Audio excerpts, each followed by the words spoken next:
The emergency room doors didn't just open, they detonated. Four armed military police came through in a stack formation, rifles up, boots hitting the linoleum hard enough to scatter a crash cart and send a tray of instruments clattering across the floor. Patients screamed. Nurses flattened themselves against the walls. A doctor dropped his clipboard and didn't pick it up. They were moving toward one person. A 29-year-old nurse in faded scrubs stood at the end of the corridor, a bag over one shoulder, a termination notice folded in her front pocket. She didn't run. She didn't raise her hands. She just watched them come.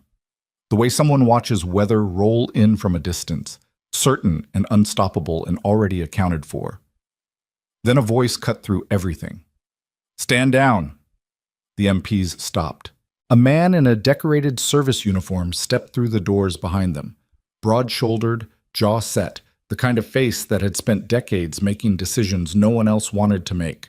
He looked past the soldiers, past the frozen hospital staff, and found her directly, the way you find someone you've been looking for. "You have no idea," he said quietly, to no one and everyone, "who she really is." Before we go any further, if this is your first time here, hit that subscribe button and stay with me until the end. Drop a comment telling me what city you're watching from. I want to see how far this story travels. Now let's go back to the beginning. Check it. Ardenvale, Montana wasn't the kind of town that made the news.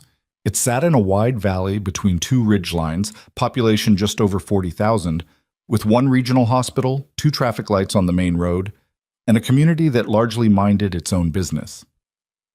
Harwick General Hospital served the valley and three surrounding counties, which meant it handled everything from ranch injuries and car accidents to the occasional cardiac event airlifted in from somewhere smaller. It was not a prestigious institution. It was a working one. Madeline Voss had come to Ardenvale 14 months ago. She'd applied for an ER nursing position, listed her credentials without elaboration, and shown up to the interview in a plain blazer with her hair pulled back. She gave short answers. She didn't volunteer information. The hiring manager, a soft-spoken woman named Doris, had told her afterward that she was the least talkative candidate they'd ever processed. Madeline had taken it as a compliment. She was good at her job. That part, everyone could see. She had the kind of hands that stayed steady in the middle of chaos. Not the practiced calm of someone performing composure, but something else. Something more mechanical and sure, like a system running on a frequency most people couldn't access. When an 18-year-old came in with a farming equipment laceration that had nicked his femoral, she'd controlled the bleed for 11 minutes with improvised pressure, while the attending got held up in another bay. When a toddler stopped breathing in the waiting room, she was already moving before the alert went overhead. She didn't talk about herself. That was the thing that irritated certain people. In a hospital where status moved through conversation the way blood moved through a body, constantly, in every direction, someone who didn't participate in the exchange made everyone else uncomfortable. Dr. Russell Page had noticed Madeline Voss on her third shift. He was the chief of emergency medicine, 47, and he wore his authority the way some men wear expensive watches, visibly, always, as a reminder that it was there. He had not gotten to where he was by tolerating ambiguity, and Madeline Voss was, in his estimation, deeply ambiguous. "Where'd you train?" he'd asked her once in the hallway, the kind of question that sounds casual but isn't. "Registered nursing program out of state," she said. "Before that, field medicine." Field medicine. He repeated it with the particular tone of a man filing something away incorrectly on purpose. Meaning what exactly? Meaning I learned medicine in the field.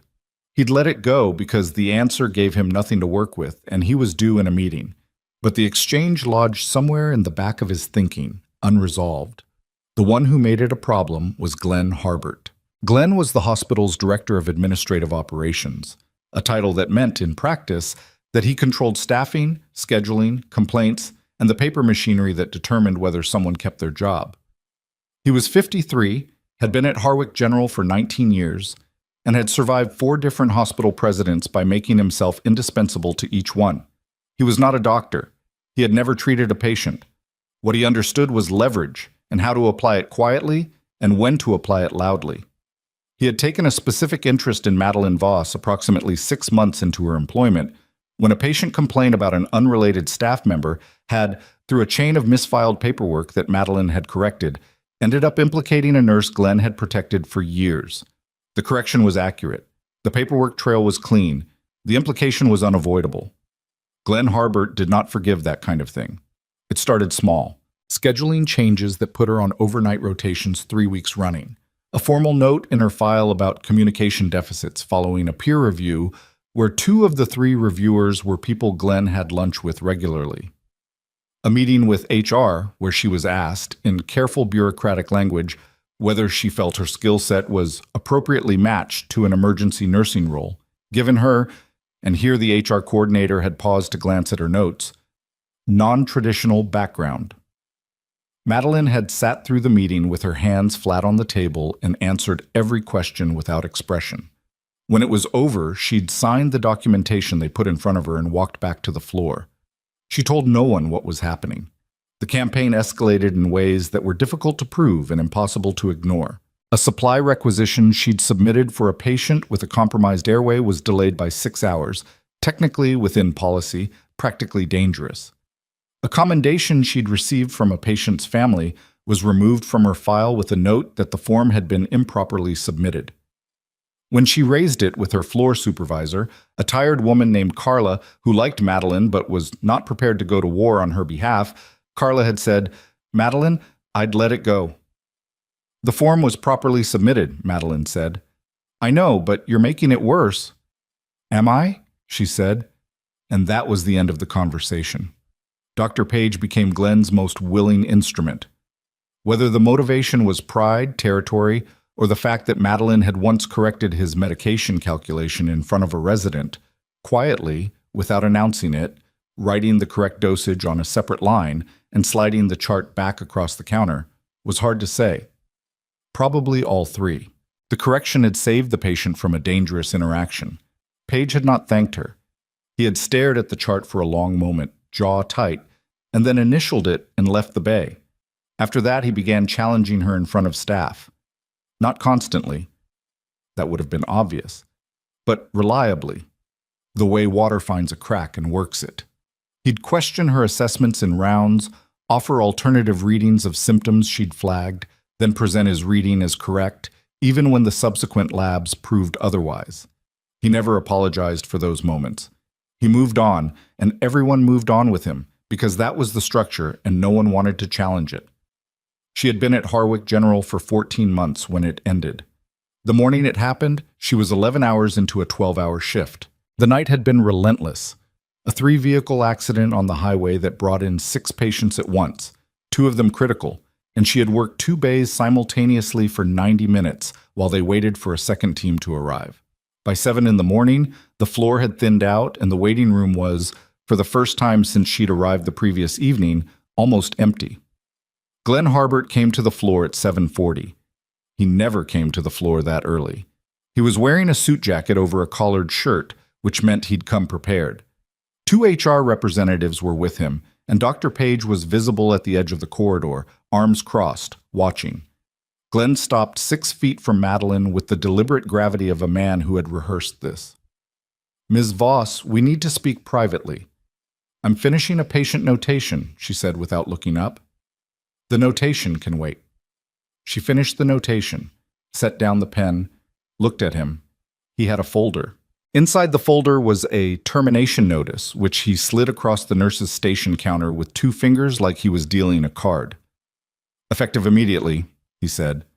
"The hospital has determined that your continued employment presents an operational risk to the department." Around them, the floor had gone very still. A nurse 3 stations down had stopped typing. 2 residents near the supply room were frozen in place. "On what grounds?" Madeline said. "On the grounds outlined in the documentation." He tapped the folder. "You've been made aware of multiple performance concerns over the past several months. This follows a final review. I'd like to know who conducted the review." "That information is in the documentation." She picked up the folder, read it, set it down. The grounds listed were a composite of the notes that had accumulated over months. The communication deficit finding, a reframed version of the medication chart incident that described her as having interfered with a physician's clinical process, and a final item she hadn't seen before, a patient safety concern logged by Dr. Page 3 days ago, claiming she had failed to properly document a medication administration. She had documented the administration. The timestamp was in the system.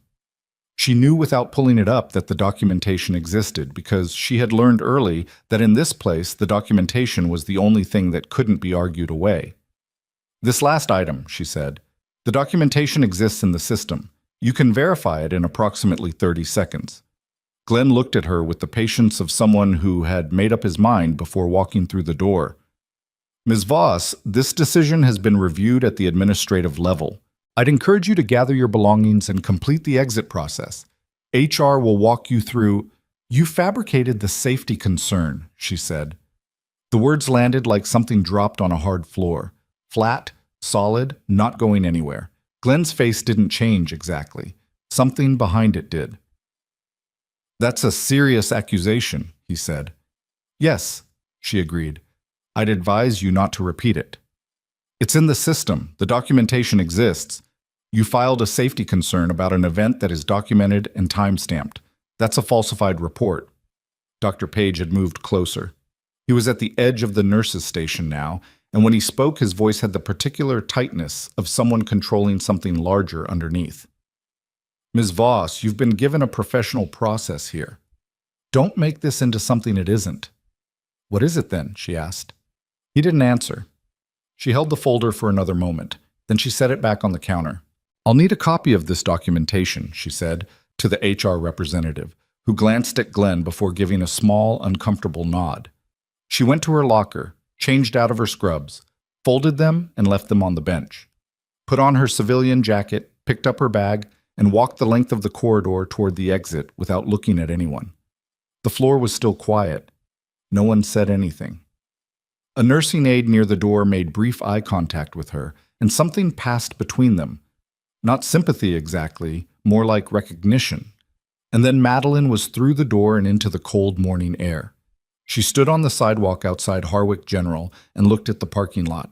The sky was low and gray, the kind of mid-morning gray that Ardenvale did in spring before the weather made up its mind. She took one breath. 2. Her phone vibrated. She looked at it.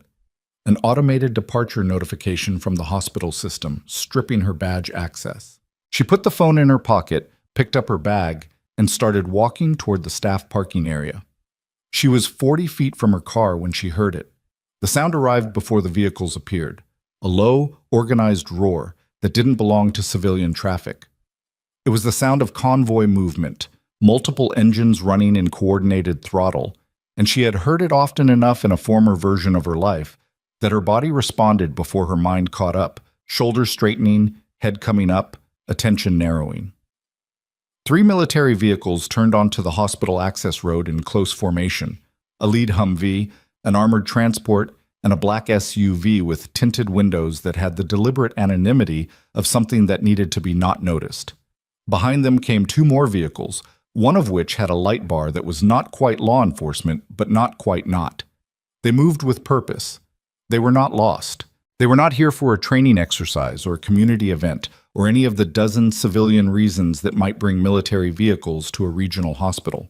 They turned directly toward Harwick General's emergency entrance. Madeline stopped walking. The convoy pulled up to the bay, and before the vehicles had fully stopped, the doors were already opening. 4 uniformed figures deployed from the lead Humvee in the practiced way of people who had done this in places where taking your time had real consequences. 3 more came from the transport.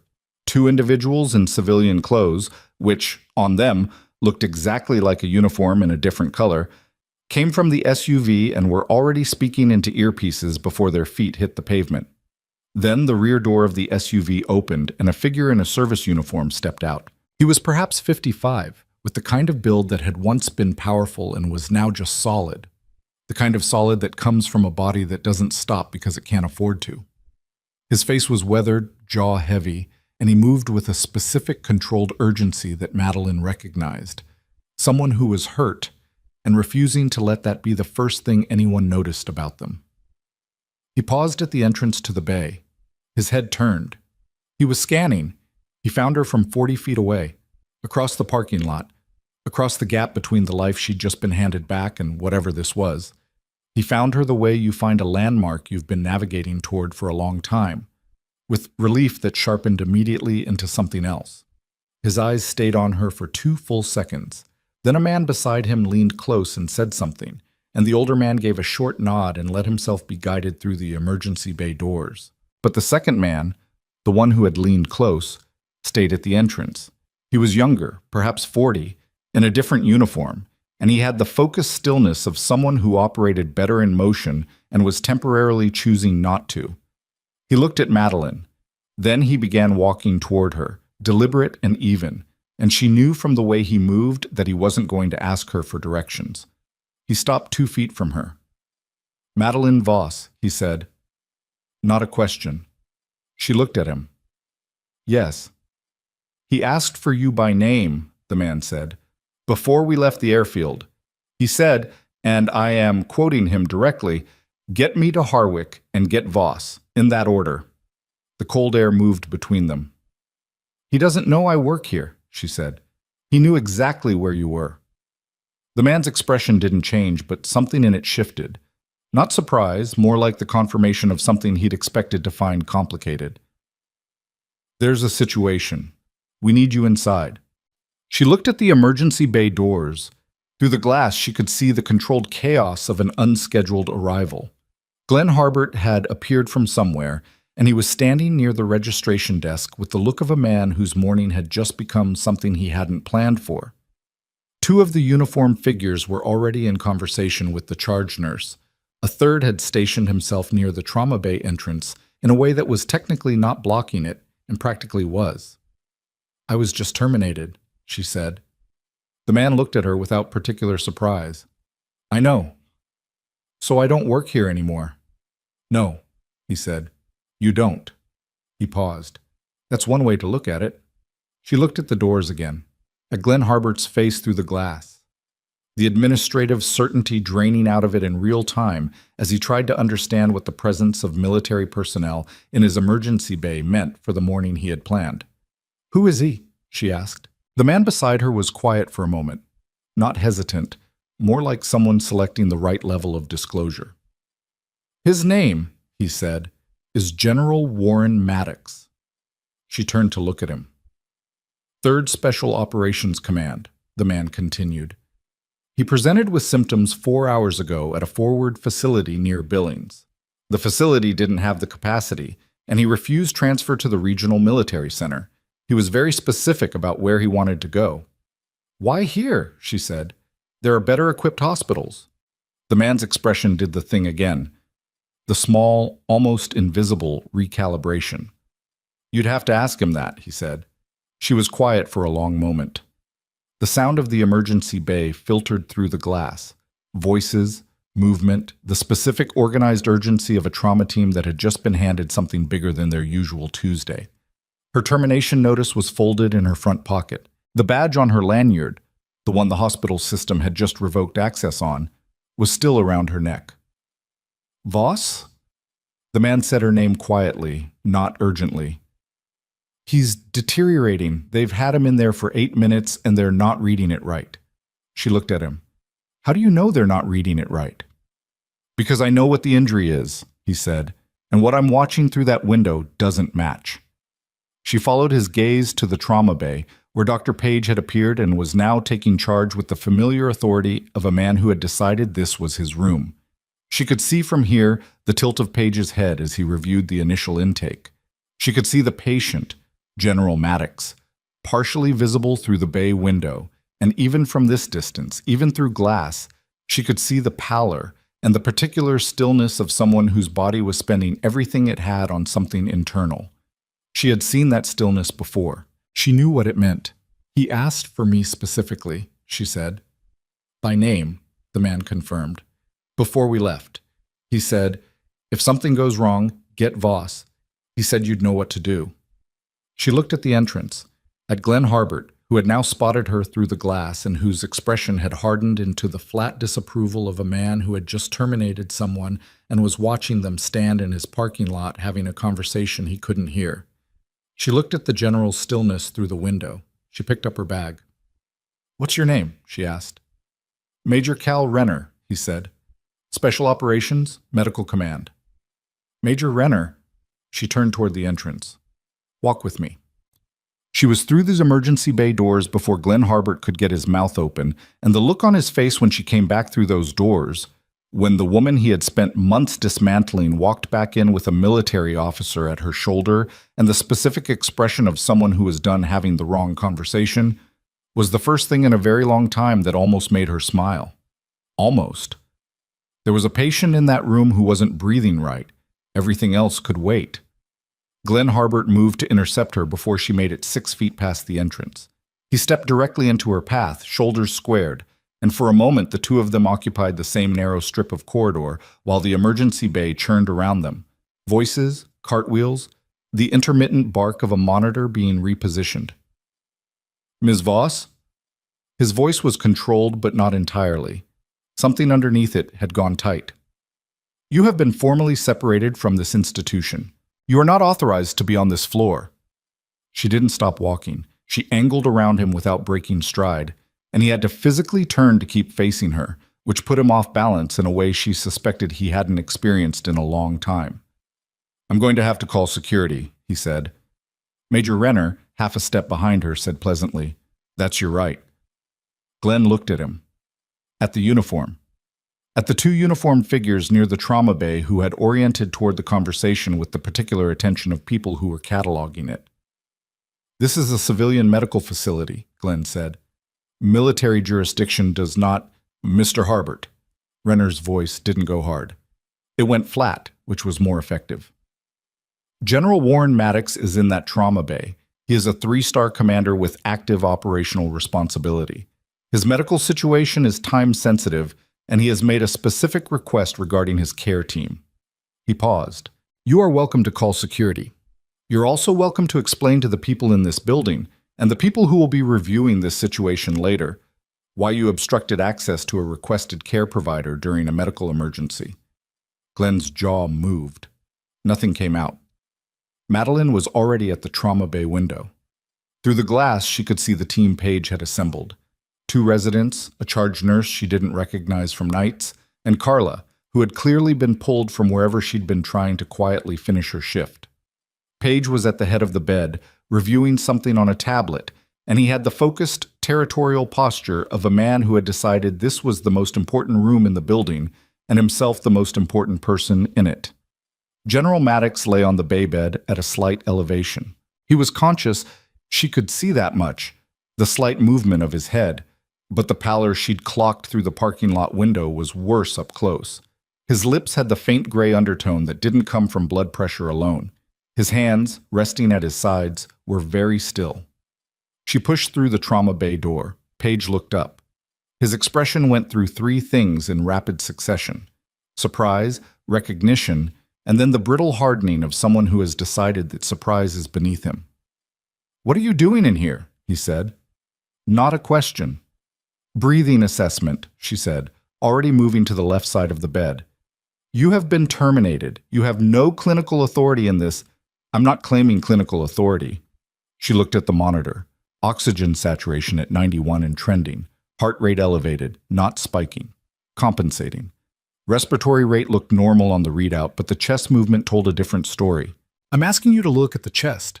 Paige took a step toward her. Get out of this bay. General Maddox turned his head. His eyes found Madeline.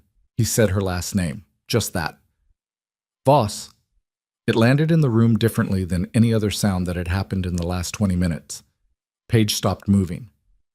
I told them, Maddox said, and his voice was lower than it should have been. Not weak, but rationed, deliberate, the voice of someone managing a resource. Get Voss. General Maddox, I am Dr. Russell Page. I am the Chief of Emergency Medicine at this facility, and I assure you that you are receiving... Right side, Maddox said. He was looking at Madeline. It started on the right. She was already there. She put her hand on the lateral wall of his chest, felt the expansion, noted the asymmetry she'd clocked from the window. The left side moving, the right side moving less. Not absent. Less. And the trachea, she checked with 2 fingers, gentle, clinical, was sitting exactly where it should be, which meant whatever was happening hadn't reached full crisis yet. But it would. When did the pain start? She asked him. 3 hours ago, maybe 3.5. Felt like a muscle pull. His jaw was tight. Then it wasn't a muscle pull. Any trauma in the last 48 hours? A pause. Training exercise, nothing direct. Any hard impacts? A fall? Vehicle contact? Another pause. Longer. Hard landing, he said. Yesterday morning. She looked at the intake documentation on the secondary monitor. The notes from the initial assessment listed chief complaint as respiratory distress, possible cardiac origin. The imaging order was for a chest X-ray, standard, which was appropriate for possible cardiac and deeply insufficient for what she was looking at. You need a CT, she said to Paige, chest and upper abdomen, not a chest film. Paige looked at her with the expression of a man deciding whether to engage. The initial presentation is consistent with atypical cardiac involvement, he said. We are following the appropriate diagnostic pathway. The right side is restricted. It's not equal expansion. That's not a cardiac finding. I've done this for 23 years, Miss Voss. The X-ray is going to miss it, she said. Not loudly, not with any particular heat, just the fact of it placed in the room. Paige stared at her. The residents were looking at the floor. Carla was looking at the wall with the expression of someone who had very strong feelings and no intention of expressing them. Major Renner, who had followed her in and positioned himself near the door with the quiet authority of a person who could have filled the room if he'd chosen to, said, Dr. Page, we have General Maddox's full medical history from the military medical system. I'd like to share the relevant documentation with whoever is treating him. Page turned. And what documentation is that? His complete service record of injuries, including a prior right-side thoracic event from 2019. Renner reached into a document case that hadn't been visible until now. And the incident report from yesterday's training activity. Page took the documents with the careful hands of someone who doesn't want to look like the documents matter. He read for 45 seconds. His face didn't move, but something behind his eyes did. The small, reluctant recalculation of a man encountering information that required him to adjust. We'll add CT to the imaging order, he said. To a resident, not to Madeline. She was already checking Maddox's pulse at the wrist. His skin was cool. Not cold, but cooler than it should have been in a warm room, which meant the body was making decisions about where to send circulation. How long for the CT? She asked the resident nearest to her. The resident looked at Paige before answering. 15 minutes to get the room ready, maybe. Okay, she said. Keep him at this elevation. Don't lay him flat. She looked at Paige. If we lay him flat, the pressure shifts and whatever's accumulating on that right side moves faster. Paige looked at her. Set the documents down on the secondary cart. I think you should wait outside, he said. We will handle the imaging and we will update the general's military escort as findings come in. He asked for me by name. I understand that, and I'm telling you that we, the clinical team, will be managing this case. He said clinical team with a slight emphasis that clarified what he thought she was. If you'd like to wait in the family consultation area, someone will come find you. She looked at Maddox. He was watching her with the expression of someone who had commanded enough people to read a room. He gave a small, almost invisible nod. Not permission, not agreement. More like acknowledgement. Like, I see what's happening here. I know you see it too. She picked up her bag from where she'd set it on the supply cart, walked out of the bay. In the corridor, Renner fell into step beside her without a word, and they walked together past Glenn Harbert, who had stationed himself near the nurse's station with the aggressive stillness of a man reasserting territory, and around the corner to where the main corridor opened into the waiting area. She sat down in a chair with the uncomfortable molded plastic that all hospital waiting chairs have, the universal design philosophy of spaces that don't want you to get too comfortable. She put her bag on the floor, put her elbows on her knees. He's got a hemothorax, she said. Right side. The hard landing from yesterday. Probably a rib fracture, slow bleed into the pleural space. It's been accumulating. That's why the X-ray pathway is wrong. Early hemothorax can look almost clean on a film if the blood hasn't layered yet, especially if the patient is sitting up. I know, Renner said. She looked at him. The facility in Billings reached the same conclusion before we transported, he said. I wanted to hear you say it. She studied him. Why? He sat down in the adjacent chair, which he did not appear to find uncomfortable in the way most people did. Because Maddox told me that if you said the same thing Billings said without anyone prompting you, we'd know he was right about you. Right about what? Renner looked at the corridor. He said he'd been keeping track of you, said he knew where you landed after you got out. He paused. He was surprised it was here. He said, and I am quoting again because the man has a memorable way of putting things, she could have gone anywhere. The fact that she's in a regional ER in Montana means she's hiding. Madeline looked at the floor. He's not wrong, she said after a moment. Not defensively, just as a fact. Renner nodded. He wanted to reach out when he heard you'd separated from service. Didn't because you'd made it clear you wanted a clean break. He glanced at her. Then this happened, and he decided clean breaks were a luxury he couldn't afford at the moment. She didn't respond to that. She was running the clinical math on Maddox, the accumulation rate of a hemothorax, the compensation a body could sustain, the point at which compensation became unsustainable. It wasn't abstract. It was specific and timed, and the 15 minutes the resident had quoted for CT felt like 15 minutes that was already partly spent. If they don't move quickly on the imaging, she said, and if the read takes time, I know. He needs a chest tube. Depending on the volume of accumulation, he may need it before they can get a proper read. I know that too. Renner looked at her. What I need to know is whether you can be in that room if it gets to that point. I don't have clinical authority here. You do, actually. He reached back into the document case. I didn't give Paige everything. He handed her a single folded document. She opened it. It was brief. 1 page, formal header, specific language. A temporary clinical credentialing authorization issued under military medical support protocols, naming her by full name, citing her service record and credentials, authorizing her to provide direct medical support to General Warren Maddox, active duty military personnel at any receiving civilian facility. It was signed by someone whose signature she recognized. This was prepared before we left Billings, Renner said. She looked at the document for a long moment. Who prepared it? The general did. Well, he authorized it. The JAG officer typed it. Renner took it back carefully. He said, I want Voss to have a seat at the table. Make it official. She sat with that for a second. In the corridor around the corner, Glenn Harbert's voice had risen slightly. She could hear him without being able to make out words, the characteristic tone of a man making phone calls he hoped were going to resolve something. Near the trauma bay, 2 of the uniformed figures had not moved. They had the patience of people trained to wait for a very long time and be operational the instant the waiting ended. Renner's radio, a compact unit clipped at his shoulder, made a sound. He listened to it without responding visibly, then stood. They're moving him to imaging, he said. She stood too.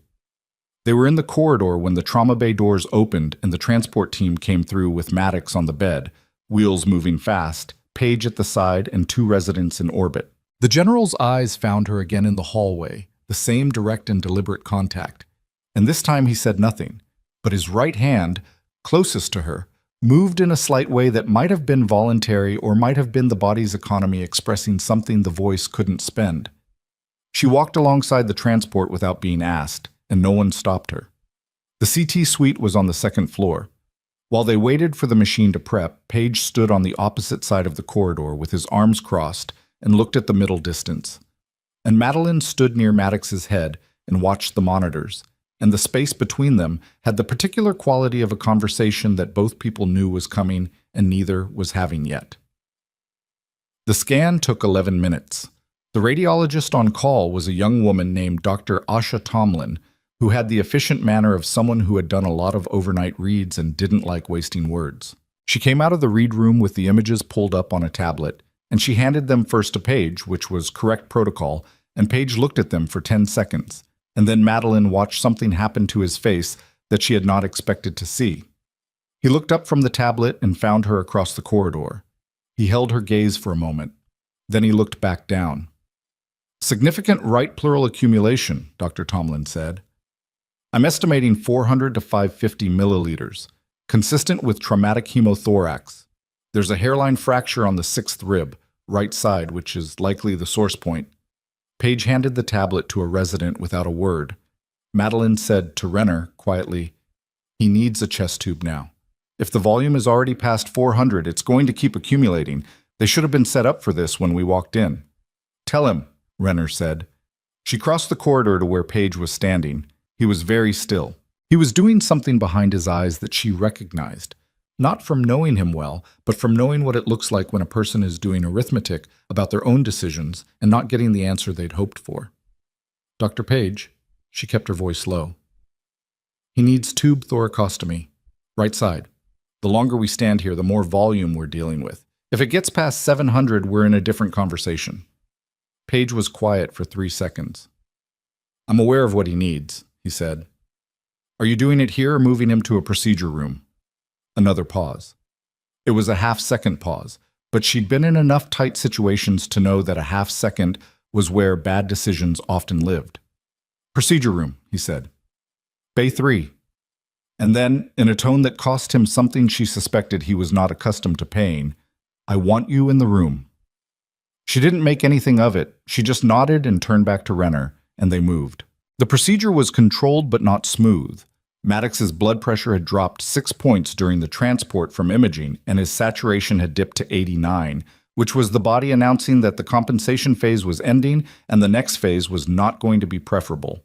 Page worked with technical competence. She gave him that. The man had hands that knew what they were doing, but when the initial attempt at positioning didn't give him the angle he needed on the insertion site, it was Madeline who adjusted Maddox's arm placement, and Page who accepted the adjustment without comment, and the tube went in correctly. The drainage was immediate. Dark, accumulated blood moving through the tube in the specific way that means the decompression has caught something real. Not too fast, which would be its own problem, but steady and purposeful, the body releasing what it had been holding for almost 18 hours. Maddox's blood pressure stabilized within 4 minutes. His saturation climbed, 90, 92, 94. His color, which had been the careful gray of someone spending down a reserve, came back by degrees. Not fully. He wasn't out of the woods, but enough that the monitor stopped its escalating commentary. He said from the table, "There she is." Page looked up. Maddox was looking at the monitor. Or possibly the ceiling, it was hard to tell. "That's what breathing is supposed to feel like," he said, to no one in particular. Page set down the instrument in his hand, pulled off a glove, did not look at Madeline. "We'll move him to the ICU for monitoring. I want labs every 2 hours. Repeat imaging in 4. "That's appropriate," she said. He looked at her then, just briefly, and there was something in it that wasn't an apology, was nowhere near an apology, but was in the same category of acknowledgement as what Maddox had done with his hand in the corridor, the registering of a fact that couldn't be unregistered. He left the room. She stayed another few minutes until the transfer team arrived, and when they moved Maddox to the gurney for the ICU transfer, he reached up and put one hand briefly on her forearm. Just a moment of contact, not dramatic. "You still read a room the same way," he said. "Rooms haven't changed much," she said. "You might be surprised." He settled back. His eyes closed briefly, then opened again. "We need to talk, when I'm not full of tubes. Rest first." "That's an order or a suggestion?" "Your call, General." Something that might have been a smile crossed his face, which was already more color than it had been an hour ago. The transfer team moved him out. Madeline stood in the emptied procedure room and looked at the wall for a moment, doing nothing in particular, just letting the adrenaline chemistry of the last hour begin its recession. Her hands were steady. They always were, after. During, occasionally, not always, there was a fine tremor she'd never mentioned to anyone that lived somewhere in the right index finger during high-stakes moments, present and manageable, and gone by the time anything needed to be written down.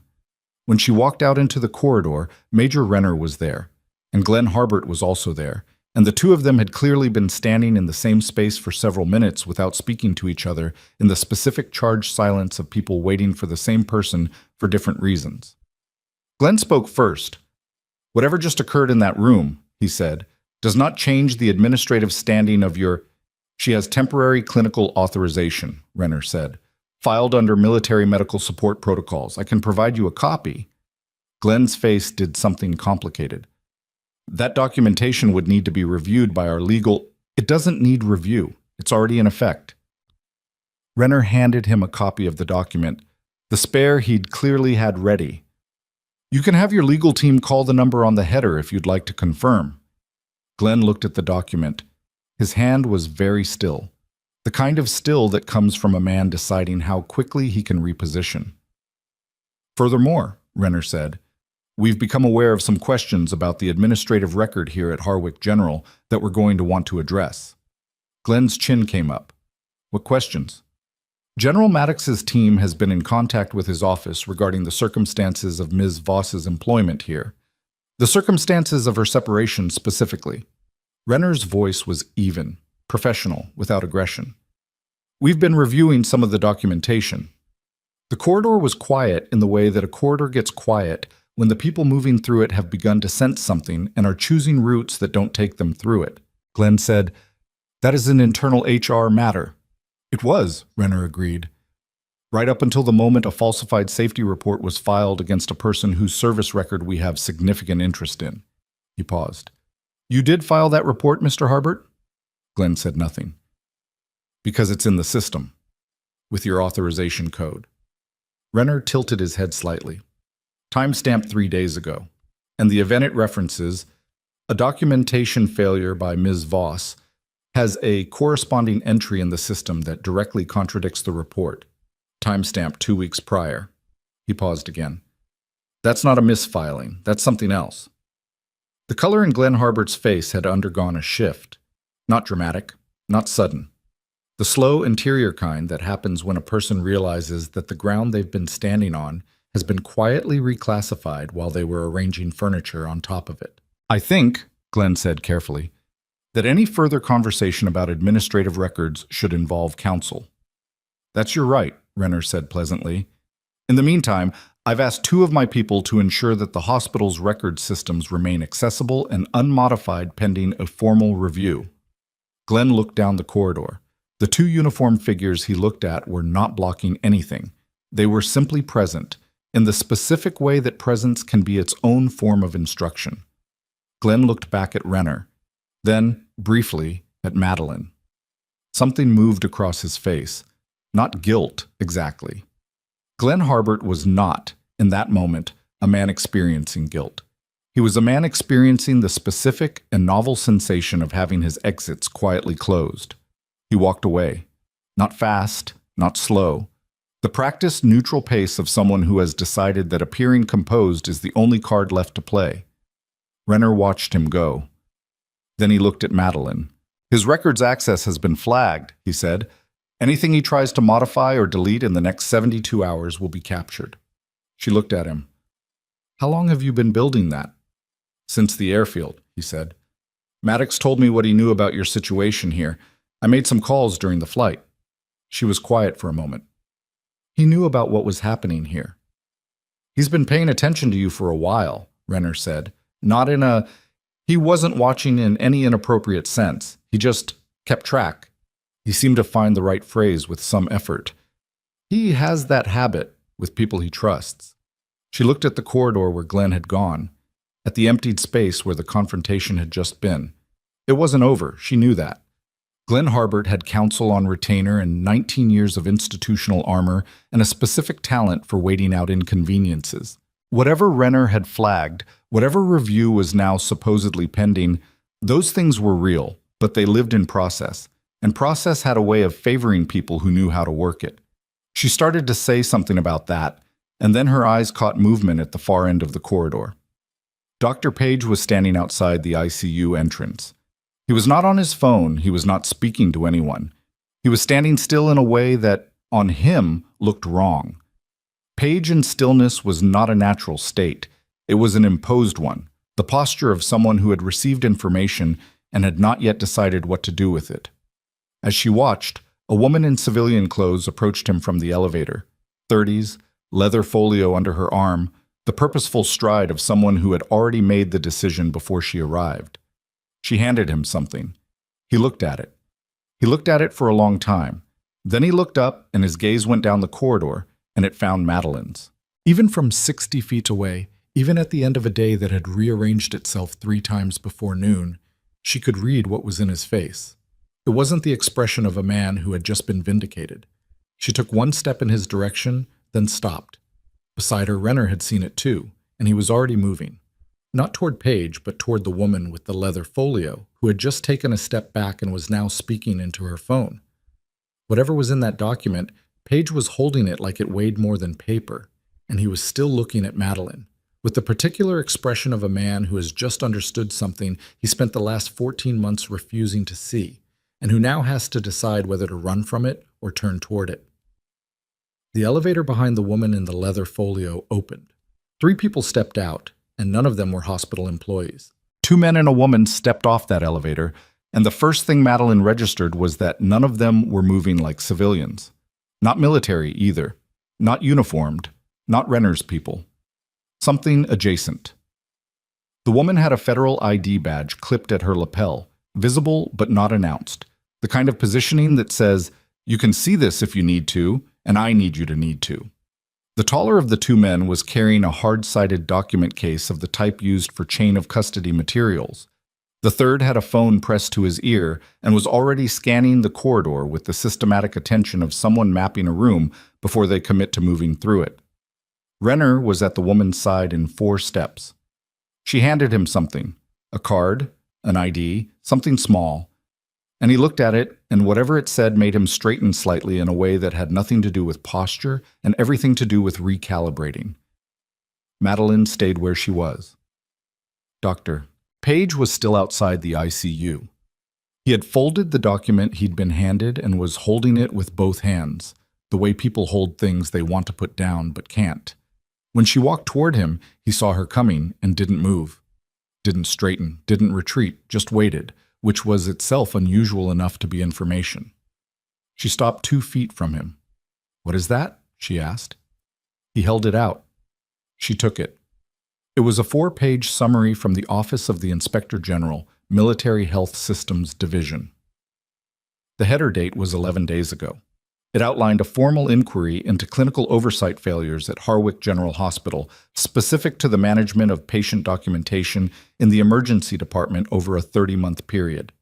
It named in the bureaucratic language of government documents that nevertheless managed to be clear about what they meant, 3 events where safety documentation had been altered or withheld. One of the 3 events involved a medication error that had been reclassified as a nursing administration failure after the initial incident report was amended.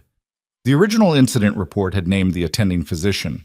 The amended version had named a nurse who no longer worked at the hospital.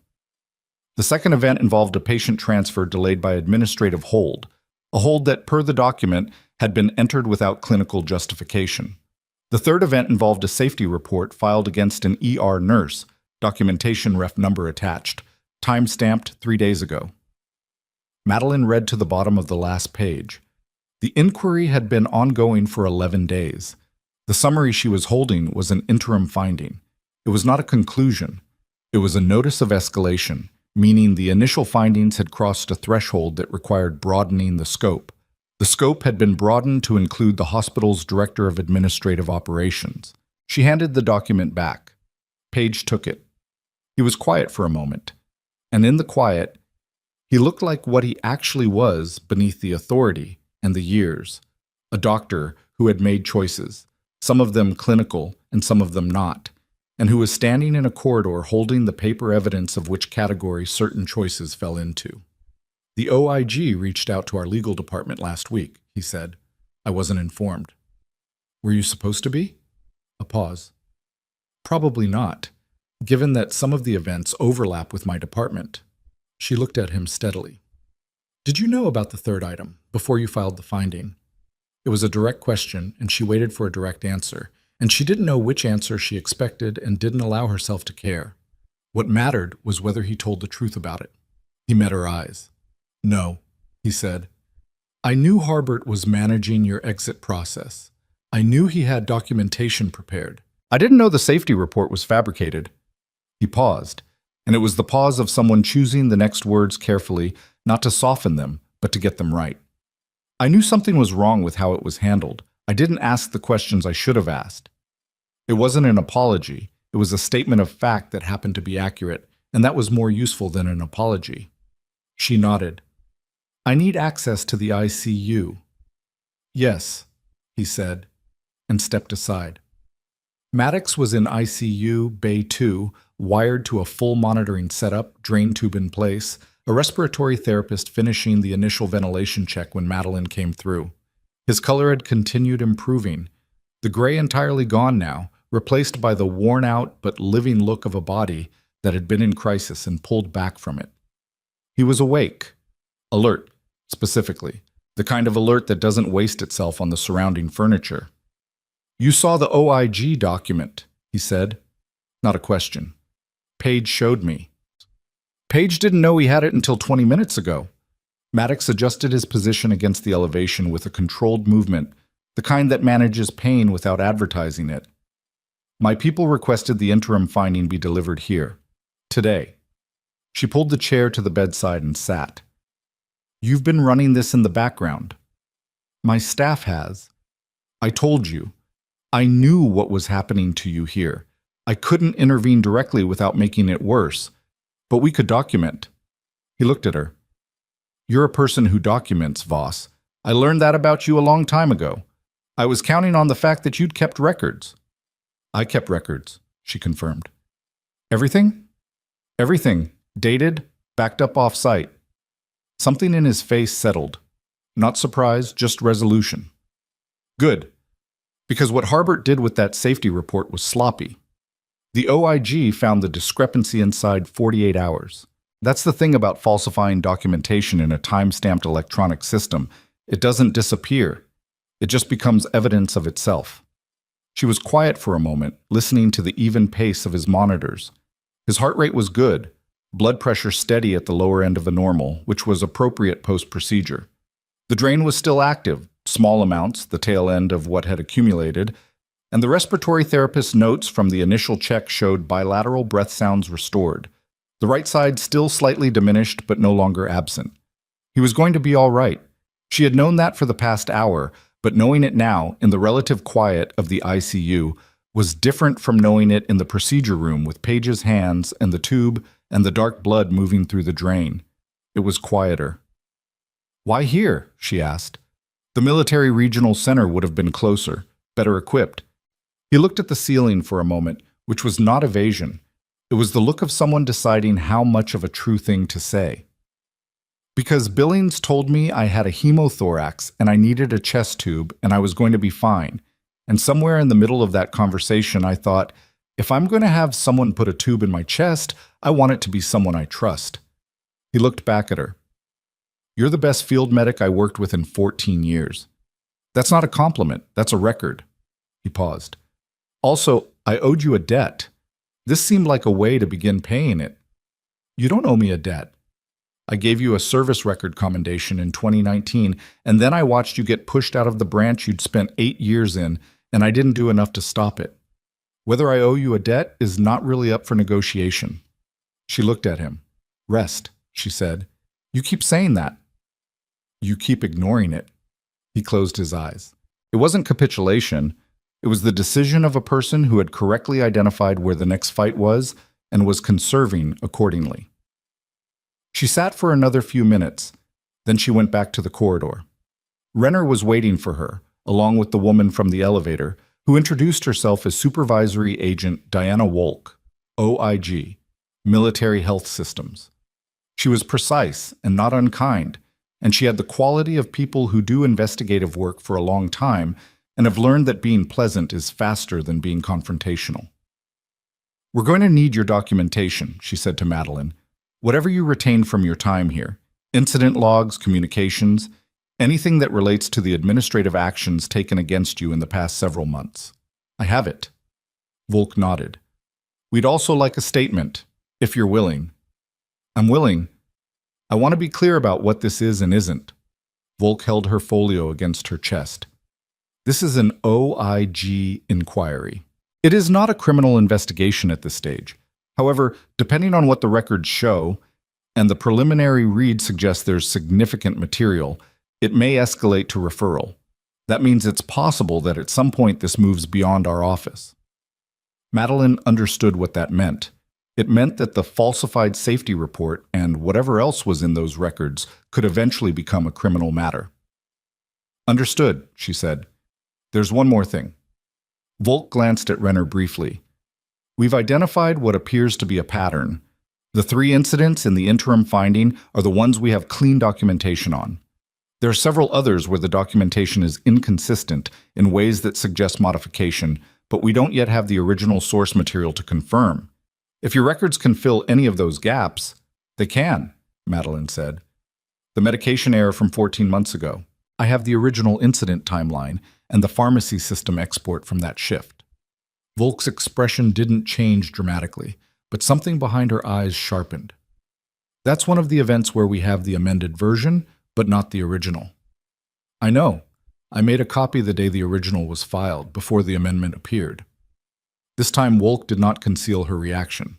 She looked at Renner just briefly, and then back at Madeline. Ms. Voss, she said, I think we should find a room. They used the hospital's second-floor conference room, which had been vacated without much discussion when Renner's people appeared at the door. Madeline's documentation was on her phone, encrypted, backed up in 3 separate locations, because she had known on some level that keeping this job was always a secondary concern, and keeping the record was the primary one. The statement took 40 minutes.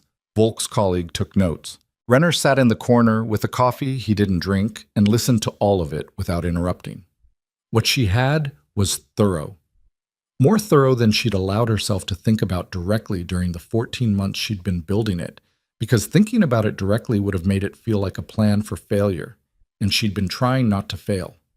She had the original safety documentation from the medication incident, the scheduling change records, the peer review paperwork with the reviewer identities, the HR meeting notes she'd photographed before signing, and the system timestamp for the documentation that Glenn's fabricated safety report claimed didn't exist. She also had something she hadn't mentioned yet. When Volk finished with the primary statement and began organizing her notes, Madeline said, There's one more item. Volk looked up. The second event in your interim finding, the delayed patient transfer. She paused. The administrative hold that had no clinical justification. Yes. I know whose patient that was. I was on shift that night. The hold was entered by Harbert's credentials, but the clinical justification field, the one that's blank in your documentation, wasn't blank when I saw it. Volk was very still. What was in it? She asked. The patient had filed a complaint against a senior staff member the prior week. The complaint was in the system. The justification field referenced the complaint number. The room was quiet.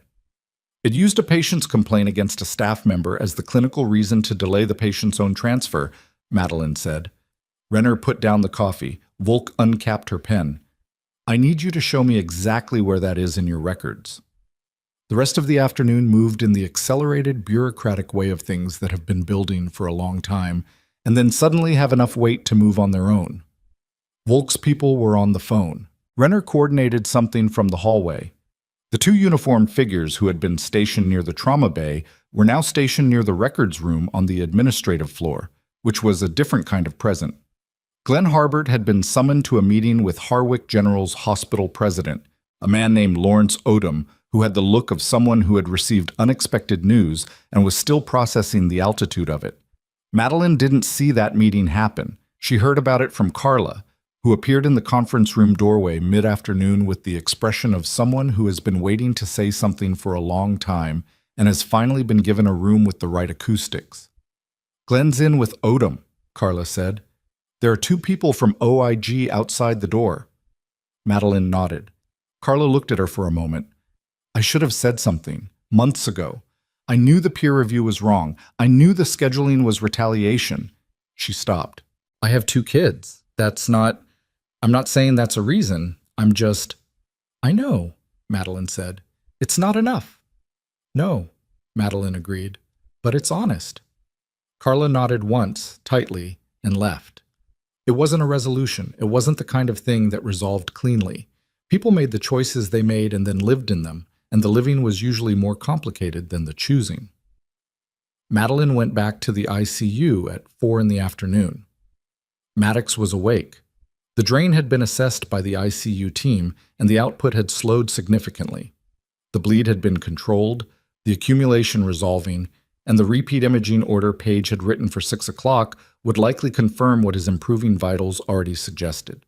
He was going to need the tube for another day, possibly 2, and then a course of follow-up imaging, and he was going to be uncomfortable for the better part of the next week, but he was going to be fine. He looked at her when she came in and said, "You gave them the delayed transfer documentation." "Word travels fast in ICS," she said. "Word travels fast when Renner is in the building." He shifted carefully. "How bad is it for Harbert?" She thought about how to answer that. The transfer documentation makes it something different from the rest. The rest is falsification for professional reasons. The transfer is using a patient's own complaint against a staff member to delay that patient's medical care. She paused. "That's not administrative misconduct." He held her gaze. "No," he agreed. "It's not." The monitor above his bed tracked his heart rate in its steady green line. Someone in the next bay was being settled by a night shift nurse, the low, efficient conversation of clinical care, and the intercom overhead paged a name she didn't recognize. "What happens to you now?" he asked. "After today." "That's a good question." "You can't go back to the ER. Not tonight. You're not on shift." He watched her. "And I don't think you'd want to, even if the badge access wasn't revoked." "My badge access is still revoked. Renner's working on that." She looked at him. "He's working on a lot of things." "That's what he's for." Maddox was quiet for a moment. "There's something I want to tell you about why I really asked for you specifically, not just because I trust your hands." He paused, and in the pause he looked older, briefly. Not diminished, just the full weight of the age sitting closer to the surface than usual. "I was in the building in Farooq province when you went back in." She was very still. "I know," he said. "I was one of the ones who said you couldn't go back. One of the ones who said it was too dangerous and we'd lost the window and we had to pull back." He looked at her directly. "You went anyway, and you brought out 4 people." She said nothing. "I was wrong," he said. "I had better information than you did at the time, better tactical read on the structure, on the risk, and I was still wrong. You had something else. You knew those 4 people were alive and you went." He exhaled slowly. "I've thought about that a lot, about what it means when someone's right in a way that isn't about information." He stopped. "I didn't fight hard enough for you when you were pushed out, and I've been sitting on that for 2 years. So, that's the real reason I'm in your ICU." She looked at the window for a moment. Through it, the corridor, the ordinary movement of a hospital in the mid-afternoon. "You should rest," she said finally. "You keep—" "I know." She stood. "I'll be back before the repeat imaging." She was halfway to the door when she heard it. Not loud. Nothing that would have triggered a response from the nurse's station. A change in the rhythm of one of the monitors, the kind that the human ear picks up before the brain has processed what it means, and she turned back and looked at the readout, and then looked at Maddox's face. He was looking at his right hand. He had lifted it slightly off the bed, and there was a tremor in it that hadn't been there an hour ago. A fine, rhythmic instability that she cataloged alongside what the monitor was now starting to show. The blood pressure creeping down again, not precipitously, but wrong. Wrong in a specific way. She was at the monitors before the thought had completed itself, running the numbers. Pressure down. Heart rate up. Compensatory. Oxygenation still holding, but the drain bag, which she'd checked on her way in, she looked at the drain bag. The output had increased, not by a small amount. The color had changed. She hit the call button, then looked at the door, and the nurse was already coming, and Madeline said with the flat directness of a clinical emergency, no framing, no softening, "Get me the charge physician right now. He's re-bleeding." Maddox said from the bed, steady and measured, "How bad?" "I don't know yet." She was already checking the tube insertion site. Intact. The tube hadn't moved, which meant the problem wasn't mechanical, which meant the fractured rib had shifted, or the clot at the source point had failed, or something she hadn't been able to see on the initial CT had just declared itself. Honest assessment, he said. She looked at him. We're going back to the procedure room, she said. His jaw tightened. That's not what I asked. That's my answer, she said. And then, because he was looking at her with the specific expression of a person who needs the real number, not the managed one, if we move fast, you're fine. If we're slow, the door opened. The charge physician was there, a different face from Paige.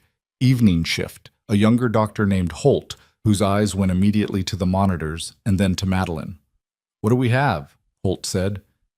Rebleed, right plural. I don't know the source yet, but the volume trend is... I see it. He was already on the phone. Then he stopped, looked at her. Your Voss? Yes. Paige left a note in the file. He put the phone back to his ear. He said, if something changes tonight and you're in this building, I should listen to you. A pause. I'm listening. She told him what she needed. He ordered it without hesitation. They were moving Maddox to the procedure room 40 seconds later, and the corridor filled again with the organized urgency of a hospital responding to something real, and Maddox was conscious and alert on the gurney, his eyes on the ceiling, and as they came through the ICU doors into the main corridor, he said without looking at her, Finish the mission, Voss. She was beside the gurney, moving at its pace. We're not done yet, General. No, he said. We're not. Outside the procedure room, waiting with the specific stillness of someone who had been standing in that corridor for 30 minutes already, was Glenn Harbert. He was not in his suit jacket anymore. He was in his shirt sleeves. His phone was in his hand, and he was looking at it, and he looked up when the gurney came through, and for a moment his eyes went to Maddox, and then to Madeline, and what was in his face was something she had not seen there before. It was not remorse. It was not guilt. It was calculation. The same thing that had always been there, but running on a different set of facts now, a different set of available outcomes, and arriving at conclusions that were making the blood drain from his face in a way that had nothing to do with the man on the gurney. Mr. Harbert, said a voice from behind him. He turned. Agent Wolk was there, and her colleague with the hard-sided document case, and a third person Madeline didn't recognize, who had the specific look of someone who carries documents that change the nature of a situation. We need you to come with us, Wolk said. Now, please. Madeline didn't watch what happened next. She was through the procedure room door. Maddox was on the table. The monitors were going up. Holt was gloved and ready, and he looked at Madeline across the table with the clear eyes of someone prepared to do the work. She gloved. She looked at the drain. She looked at the imaging Holt had already pulled up on the room's secondary screen. The portable units read, rushed and rough, but clear enough. There, she said, pointed. A small bright area at the inferior margin of the previous field. Holt looked. The rib fragment shifted. Yes, it's nicked something. Small vessel probably, but active. Can we manage it without opening? He asked. She looked at the image, at the trend, at Maddox's pressure on the monitor. She thought about the right answer, not the answer she wanted. Those were different things, and she had learned that they had to be different things. No, she said. Holt nodded, reached for the phone on the wall. I'm calling the thoracic surgeon, Dr. Arlen. Is Arlen good? He looked at her. Yes. How long? 20 minutes. She's in the building. 20 minutes was a variable number. It was long and it was short, and it depended on which direction things moved in the next 19 of them. Okay, Madeline said. Then we keep him stable for 20 minutes. She looked at Maddox. His eyes were open, on her. You hear that? I heard, he said. 20 minutes. I've held longer than 20 minutes in worse places, he said. His blood pressure dropped another 3 points on the monitor above him. She looked at the number, at the drain, at the image on the screen. Then she began to work. The 20 minutes didn't go cleanly. Nothing that mattered ever did. Maddox's pressure dropped another 5 points in the first 8 minutes, which put him in a range that was manageable but not comfortable. And Holt worked the left side while Madeline managed the drain output and monitored the imaging readout on the secondary screen, calling numbers when they moved and not calling them when they didn't, because the room already understood the situation and extra noise didn't help anyone.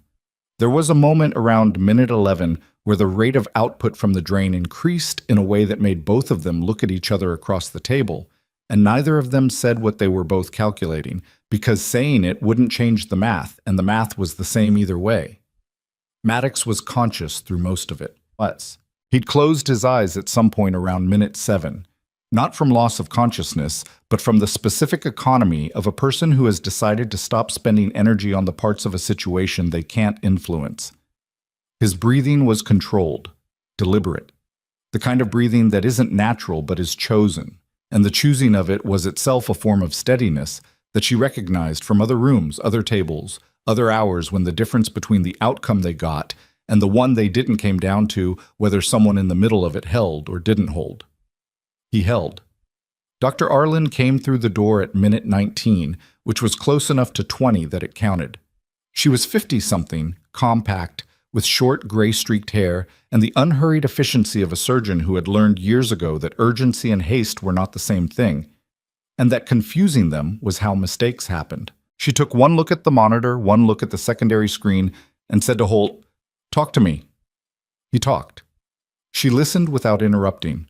When he finished, she looked at Madeline, not with suspicion or surprise, just the direct appraisal of someone who wants to know who else is in the room. "You're Voss," she said. "Yes." "Holt says you called the re-bleed before the monitor caught it." "The drain output changed." "How long have you been watching the drain?" "Since I came back to check on him at 4. Arlen looked at the image on the secondary screen. "The fragment is here," she pointed. "I can repair this without a full thoracotomy if we're careful. It's going to take longer than a standard intervention, but it's the right call if his pressure holds." She looked at the monitor. "It's holding." "Barely," Madeline said. "Barely counts." Arlen was already at the scrub sink. "I want you at the secondary monitor calling vitals while I work. Holt manages the field. You're my second set of eyes." "I don't have thoracic surgical credentials." Arlen glanced at her over her shoulder. "I didn't ask for your credentials. I asked for your eyes." She turned back to the sink. "Renner's people already told me who you are. I'll take the liability." That was the end of the discussion. The procedure took 63 minutes. It was not smooth. The fragment had shifted further than the portable imaging had shown, which meant Arlen had to adjust her approach midway through, and there was a 10-minute period where the situation required the kind of incremental, nerve-testing precision that makes a room go completely silent, because everyone in it understands that the margin for error has narrowed to something that doesn't have a comfortable name. Madeline called vitals every 2 minutes and stayed off the radio and watched the screen and watched Arlen's hands and let the numbers be what they were. Maddox's pressure stabilized at minute 41. Not dramatically, not with any announcement. The line on the monitor simply stopped trending downward and held, and then, over the following 7 minutes, moved up by increments so small that each one individually was nothing and collectively they were everything. Arlen said, at minute 62, without looking up, "We're past the hard part." Nobody responded. The room had learned not to celebrate incrementally, which was its own form of professionalism. When Arlen closed and stepped back and pulled her gloves, she looked at the clock on the wall the way surgeons do, not to know what time it was, but to log it somewhere internal, the way every procedure gets filed with its timestamp in a mind that has accumulated hundreds of them. "He's going to be sore for 6 weeks, she said to the room in general. Maddox said from the table, "Noted." Arlen looked at him. "You're awake." "I've been awake for the last 40 minutes. "You were very quiet." "You were working," he said. Seemed rude to interrupt. Arlen made a sound that was not quite a laugh, tucked it away, and began dictating her post-op notes. Madeline stepped back from the secondary monitor and stood for a moment in the particular stillness that comes at the end of a long medical event, when the adrenaline is still circulating but has nothing left to respond to. Her hands were fine. The right index finger had done its thing and was already done doing it. Holt was at the door, speaking quietly to the transfer team. Maddox was being settled for ICU transport, his eyes closed again now. Real rest this time, not the managed kind. And as they moved him onto the transfer gurney, he reached out one hand without opening his eyes, a small gesture, and Madeline put 2 fingers briefly against his forearm, where the skin was cool and papery from the hours of monitoring leads. He didn't say anything. She didn't either. They took him back to the ICU, and she stood outside the door for a moment in the corridor, which was quieter now. The early evening shift had settled into its rhythm, the particular steady state of a hospital between crises. And she became aware of how long she had been in the building and how much of that time had been spent in the specific attentiveness that leaves a person hollowed in a way that isn't unpleasant, exactly, but requires acknowledging.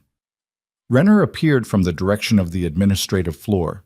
He looked at her face and read it accurately and said, "He's okay?" "He's okay." "Harlan's good." "Yes," she agreed. Harbert is in a conference room with Wolk and two people from the OIG's legal referral office. Renner stopped next to her, both of them standing at the ICU window. "It's not going well for him." She waited. "The delayed transfer documentation you gave them, the thing with the patient's complaint in the justification field, that was the piece they needed. Everything else was circumstantial in ways that Harbert's counsel could have worked with. That one isn't." He paused. "Wolk's colleague is on the phone with the county prosecutor's office. Has been for the last hour." She looked through the ICU window. Maddox was visible in his bay, wired and still, the monitors doing their patient work. "What else did they find?" she asked. "The peer review panels," Renner said. 3 of them, over 30 months, all convened by Harbert, all involving clinical staff he had prior conflicts with. 2 of the nurses are still employed here. 1 left 18 months ago." He paused. The review outcomes all resulted in file notes that were later used to justify termination or forced resignation. The reviewers had documented relationships with Harbert that should have required recusal. Nobody required it. "Page," she said. Not a question. Page was a reviewer on one panel. Renner's voice didn't soften or harden on it. "His legal situation is different from Harbert's. He participated in a flawed process, and he failed to ask questions he should have asked, but there's no evidence he knew the peer review was being used instrumentally." He glanced at her.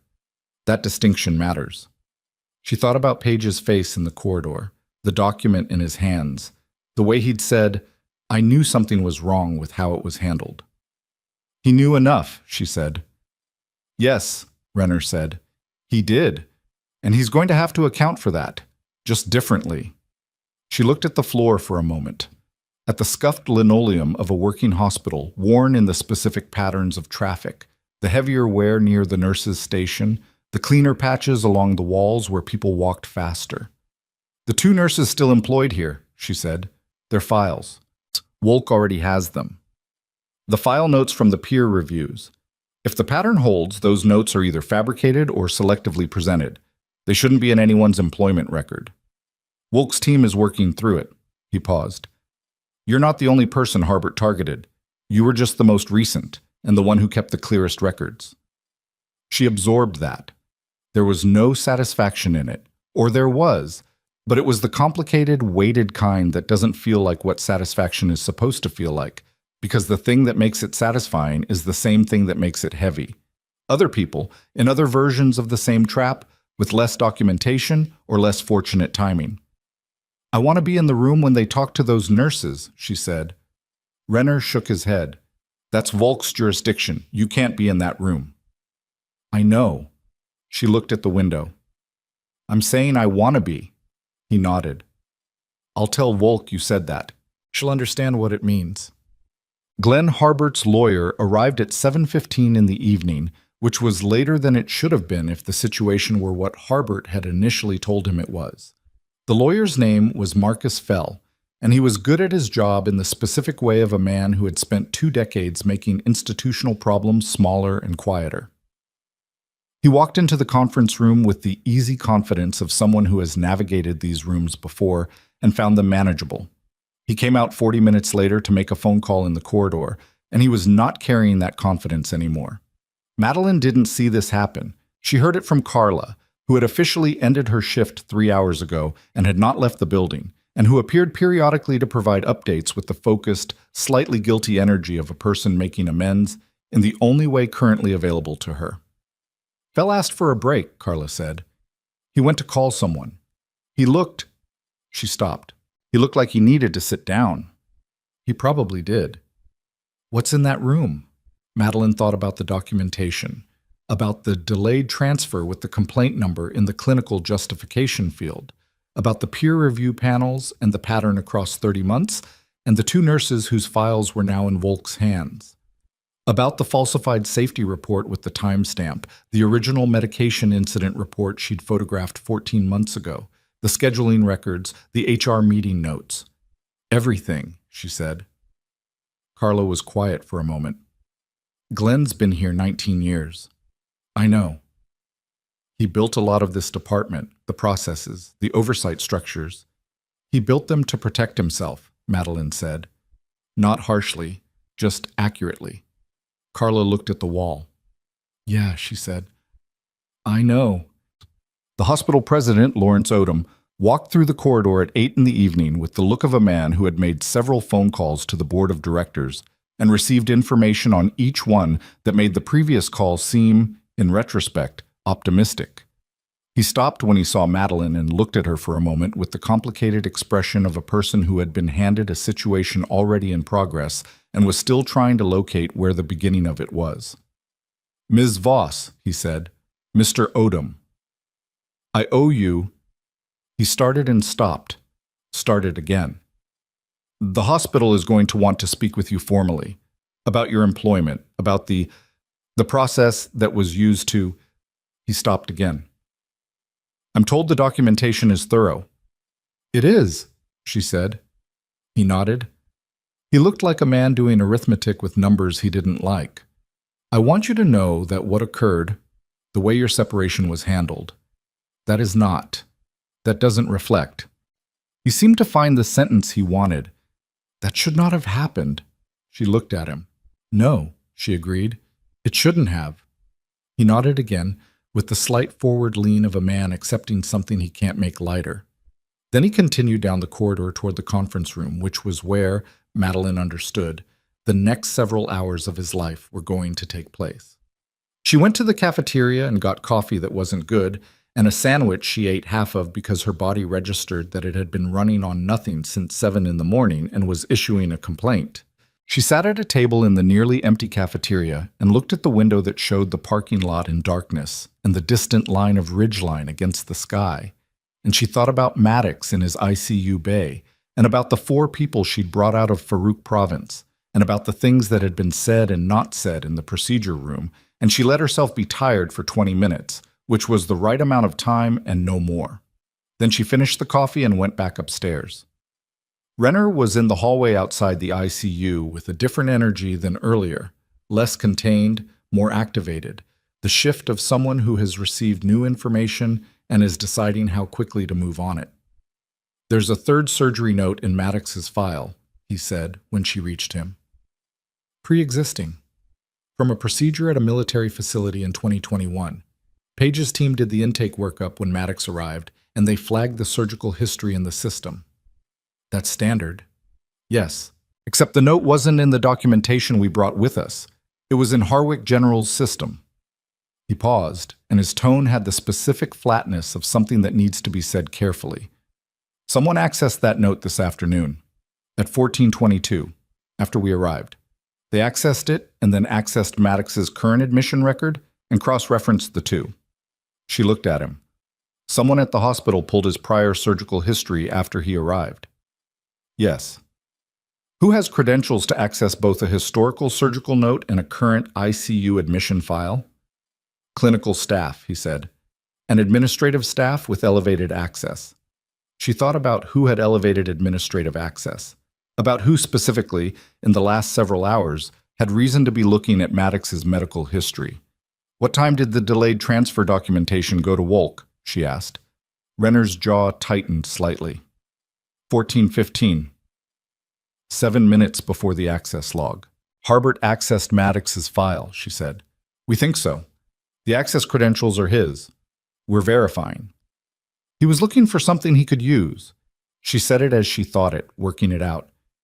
The OIG shows up, the documentation starts moving, he realizes the delayed transfer is the piece that breaks it, and he goes into the system looking for something to trade, something about Maddox, something he could use to complicate the situation. That's the working assumption. Did he find anything? Renner was quiet for 1 second. The 2021 surgical note documents a procedure that was performed under a security classification. The note in the system is a civilian summary, no classified detail. But the fact of the procedure and the facility and the timeline, he could use the fact of it to imply something, she said. Yes. Even without knowing what it was. Yes.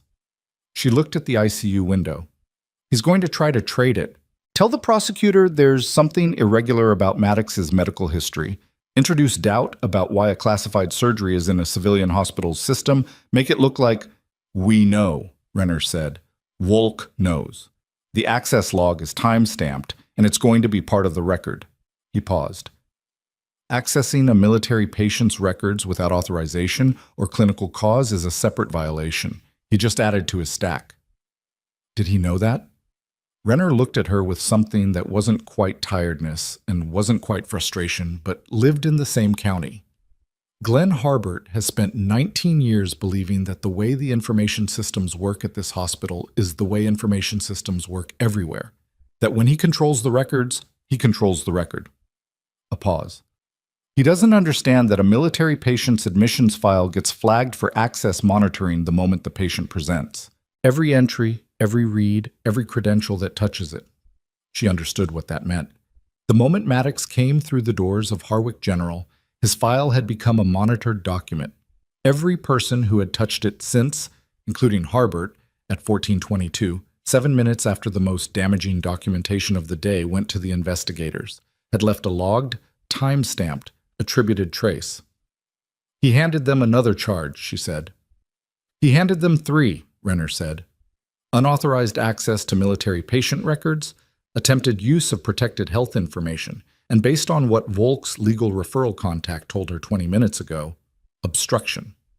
Because accessing that file when he did, given what was happening in the conference room, is going to be characterized as an attempt to interfere with an active inquiry. She looked at the floor, at the linoleum. He panicked, she said. It wasn't sympathy. It was just the recognition of a thing. People like Harbert don't panic in a way that makes them do less, Renner said. They panic in a way that makes them do more, and more of the wrong kind of more. Down the corridor, the conference room door opened.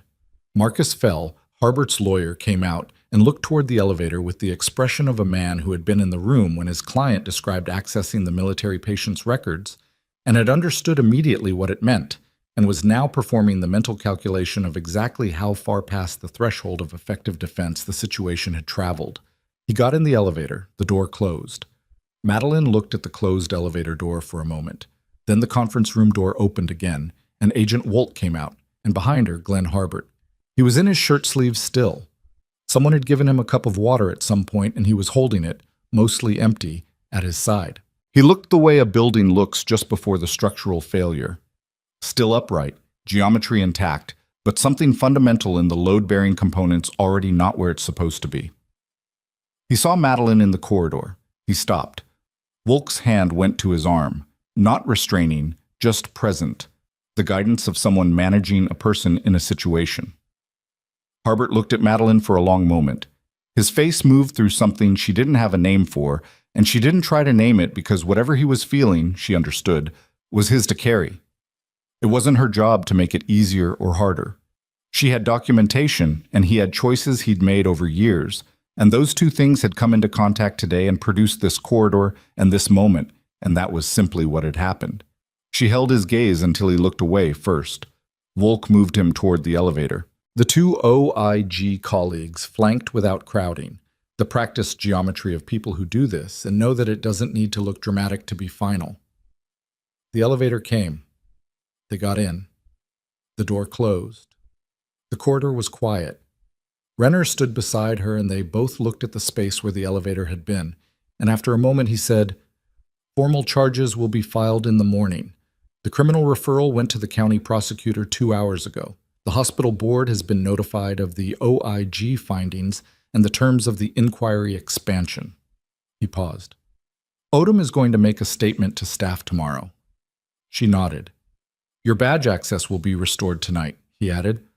"Odom authorized it an hour ago." She looked at the lanyard around her neck, the revoked badge. She'd been wearing it all day out of habit or stubbornness or some combination she hadn't examined. "Page is still on shift," Renner said. "He came to the procedure room while Arlen was closing. He didn't come in. He stood at the window." A pause. He stood there for about 10 minutes and then went back to the floor. She thought about what 10 minutes at that window meant and didn't say anything about it. "The two nurses," she said. "The ones whose files Volk has. Do they know yet?" "Volk spoke to them this afternoon, both of them." Renner's voice shifted. Not much, but enough. "One of them had the peer review note in her file classified as a performance concern. She's been on probationary status for 8 months. She thought she was about to lose her job." He stopped. "She's 24. Madeline closed her eyes for 1 second, opened them. "She's not losing her job," she said.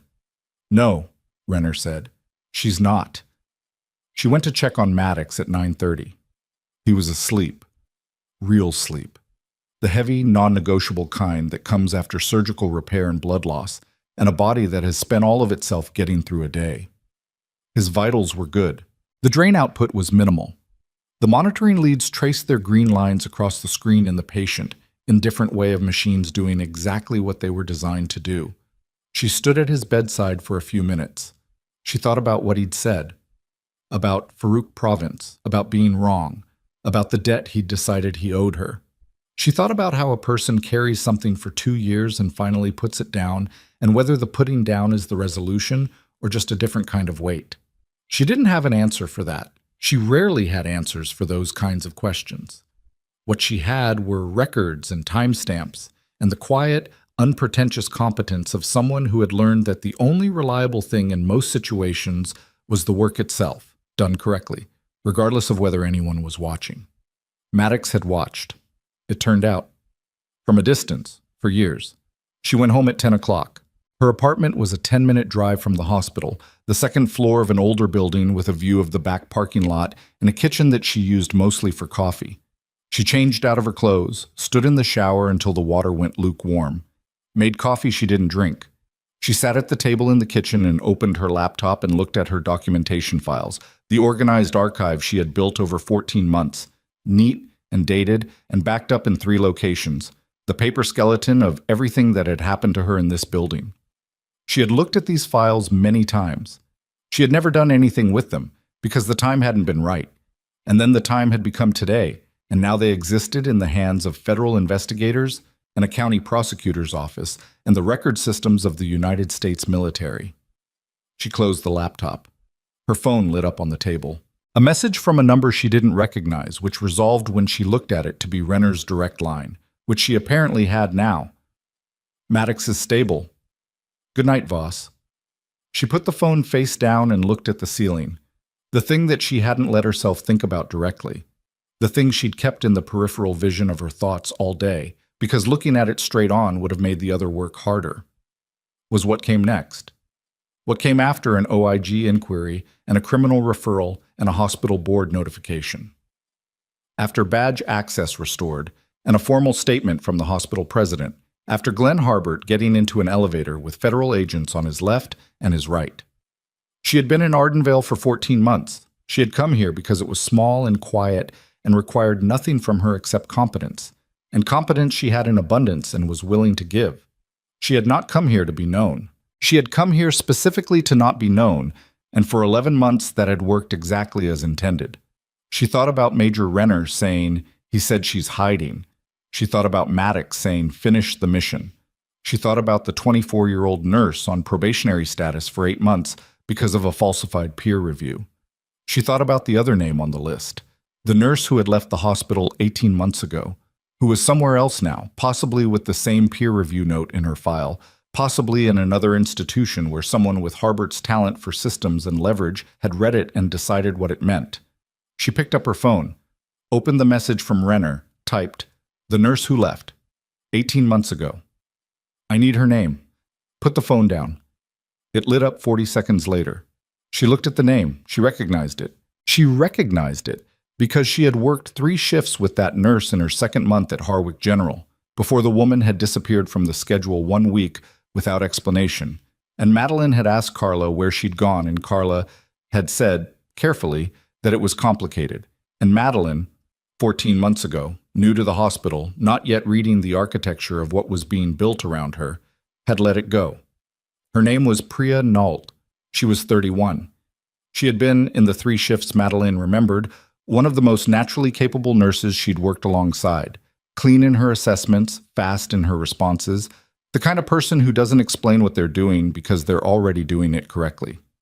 Madeline had let it go. She held the phone. Then she opened her archived files on the laptop. She searched by date, the period covering her first 2 months before she'd understood what she was inside.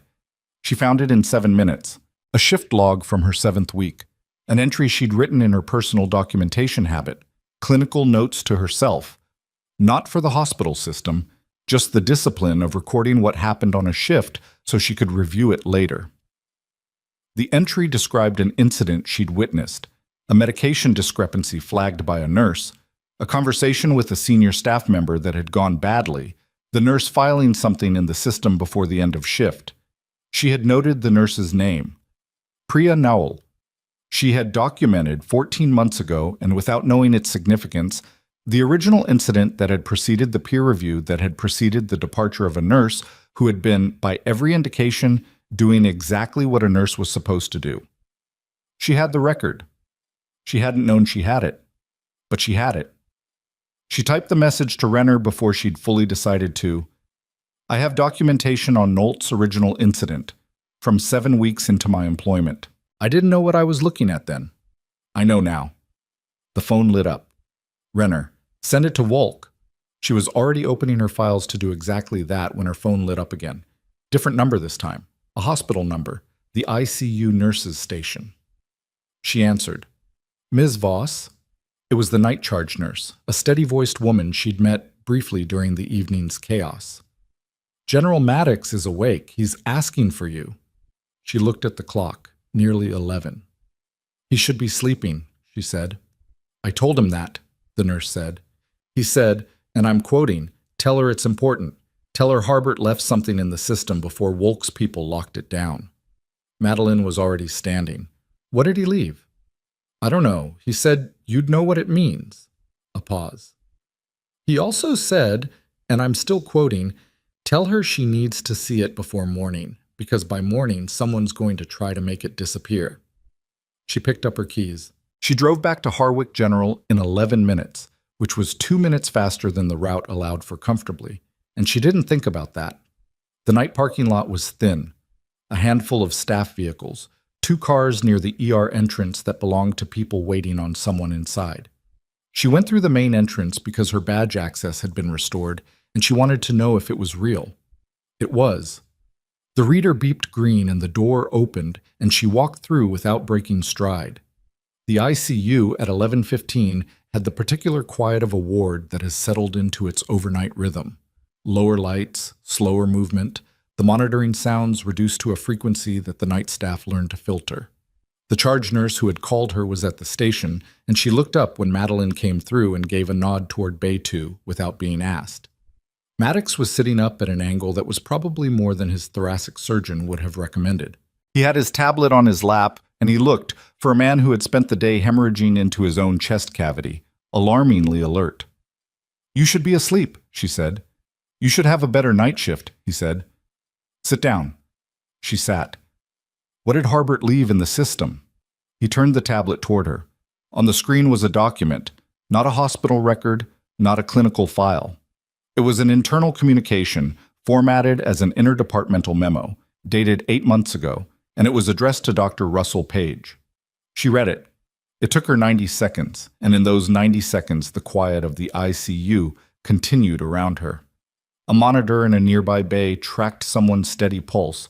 A nurse moved through the corridor outside with the soft efficiency of good night staff. And none of that touched the space inside her where she was reading the memo and understanding what it was. The memo was from Glenn Harbert to Page. It outlined in the careful language of institutional communication that has learned to mean things without saying them directly, a coordinated approach to what it called managing the performance trajectory of 2 nursing staff members. One of the names was hers. The other was a name she didn't recognize, a newer hire, apparently flagged for similar reasons. The memo referenced the peer review process as a tool. It used the phrase documentation architecture to describe the construction of a record that would support future termination. It noted that the scheduling adjustments already in place were producing the intended stress indicators. It was, in plain language, a written plan for a coordinated campaign against specific employees, and it had been sent to Paige. And Paige had not responded in writing, which was itself a form of response. She set the tablet down. Harbert filed this in the hospital's internal communications system, Maddox said. Not the personnel system. The general communications archive. Probably figured it was less likely to be pulled in a personnel review. He paused. When Volk's people locked down the record systems this afternoon, they locked the personnel files and the clinical documentation. The general communications archive has a different access tier. Harbert went in there tonight, before Volk's people flagged it, and he moved this document. Moved it where? To a folder labeled Facilities Management, Maintenance Logs 2022. He said it without inflection. He was trying to bury it in the most boring part of the archive. She looked at the tablet. But the movement itself is logged. Every action in that system is logged. The document's access history shows the original file location, the time it was created, and then the move, time-stamped at 16:58 today, which is 36 minutes after Wolk's people entered the conference room with Harbert for the first session. He picked up the tablet. He knew the memo existed. He knew it could break him. He tried to hide it while he still had access. A pause. He didn't know that the move would be the thing that confirmed it was worth hiding. She looked at him.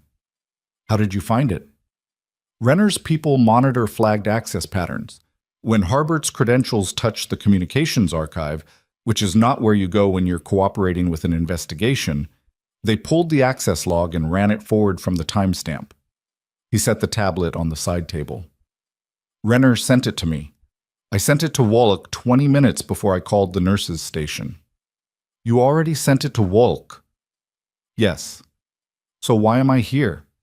He looked at her for a moment. His face in the low ICU light was tired and older and honest in the way that people become honest when they've spent a day close enough to the edge to recalibrate what matters. Because I wanted you to read it, he said. Not as evidence. As a person. He paused.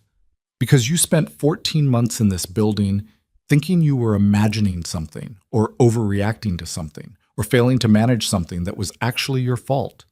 And you were none of those things. You were exactly right about what was happening to you, every step of the way. He looked at her steadily. I wanted you to read the document that proves it, before it becomes a piece of evidence in a legal proceeding and the language gets cleaned up and processed, and you only ever see it as a citation in someone else's filing.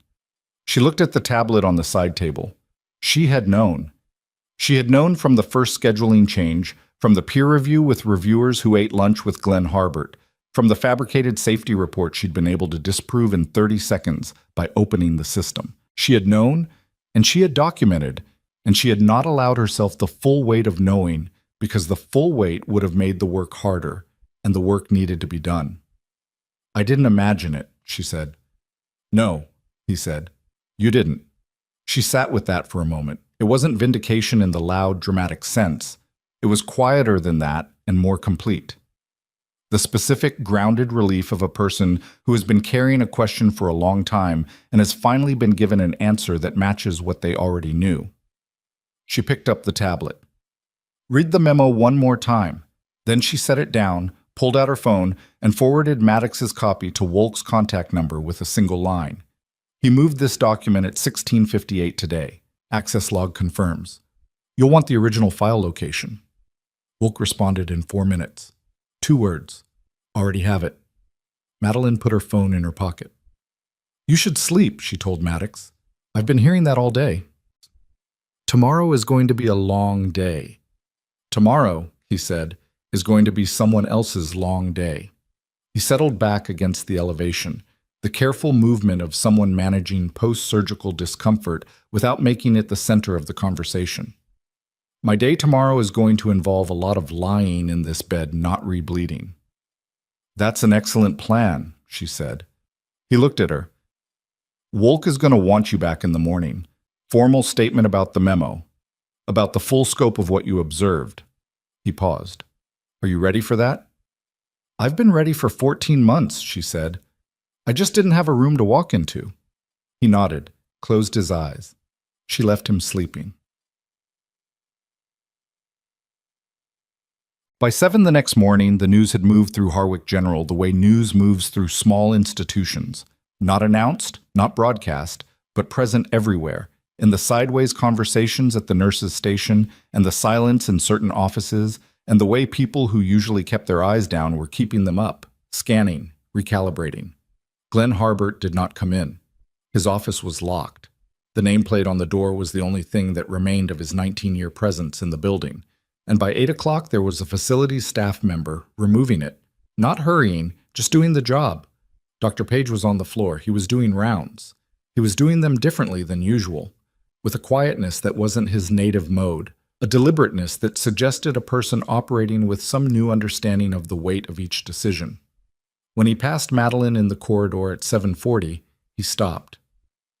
I gave a statement this morning, he said, to Volk's team, about the peer review panels, about what I knew and what I chose not to look at. She waited. It was a full statement, he said. I didn't minimize anything. She looked at him. She thought about what it costs a person like Page, a man whose professional identity was built on being the one who knows, the one who decides, the one who is right, to walk into a room and give an account of his own failures without softening them. She didn't know if it was enough. Probably it wasn't enough on its own. But it was the right direction, and the right direction mattered, and she had never been someone who confused direction with arrival. Okay, she said. He nodded. Went back to rounds. Lawrence Odom made his statement to hospital staff at 9 o'clock in the main conference room. It was not a brief statement, and it was not a comfortable one. He named Glenn Harbert. He named the OIG inquiry. He confirmed the criminal referral to the county prosecutor's office. He confirmed that the peer review processes implicated in the inquiry were under review, and that the employment records of affected staff were being audited. He said, in language that was formal and careful but clear, that what had happened in this institution over the past 30 months was a failure of oversight at multiple levels, and that the institution accepted accountability for that failure. Madeline was not in the room for the statement. She was in the ICU checking on Maddox, whose morning vitals were good and whose drain output had dropped to trace amounts overnight, which meant Arlen would likely remove it by afternoon. She heard about the statement from Carla, who had been in the room and who came to the ICU doorway afterward with the uncertain face of someone who has just watched a building shift on its foundation and isn't sure yet how much is going to be left standing. He said your name, Carla said. Odom.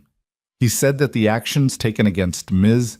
Madeline Voss represented a deliberate misuse of the hospital's administrative processes, and that the hospital owed her both an apology and a correction of the record. Madeline looked at the monitor above Maddox's bed. His heart rate was steady, good and steady. Was that the exact language? She asked. Word for word, Carla said. I wrote it down. She paused. He also said the hospital would be reaching out to all affected staff, that the peer review outcomes would be expunged from personnel files where the process was found to be compromised. Madeline thought about Priya Nold, wherever she was now, whatever institution had inherited the file note that Harbert's peer review had put there. The nurse who left, she said. Noel. Has anyone reached her? Wolk's team called her last night, Carla said. She's in Billings. She's been working at a clinic there. A pause. Carla said she cried when they told her. Madeline looked at the floor. Her file note from the peer review. It needs to follow the correction, not just the one here. If she's applied anywhere else, if it's been referenced, Wolk's team is handling it. They told her directly. Carla hesitated. She asked about you, Naul. She asked if you were the one who had the original documentation of the incident. She stopped. Wolk told her yes. Madeline was quiet for a moment. She hadn't known, when she'd written that shift log in her 7th week, what she was preserving. She'd just been doing what she always did. keeping the record because the record was the only thing you could control when everything else was subject to other people's decisions. She'd written it and filed it and kept it in the same place she kept everything, and 14 months later it had become the thing that could give a 31-year-old nurse in Billings her professional reputation back. Documentation was like that. You never knew which entry was going to be the one that mattered, so you made them all matter. "Tell Wolk I want to talk to Noel," Madeline said. "Not officially, just—" She stopped. "Just to talk." Carla nodded. The formal statement to the OIG took 3 hours that afternoon. It was thorough, and it was on the record, and it was the last large piece of the documentation work that had started 14 months ago in the small private discipline of a shift log.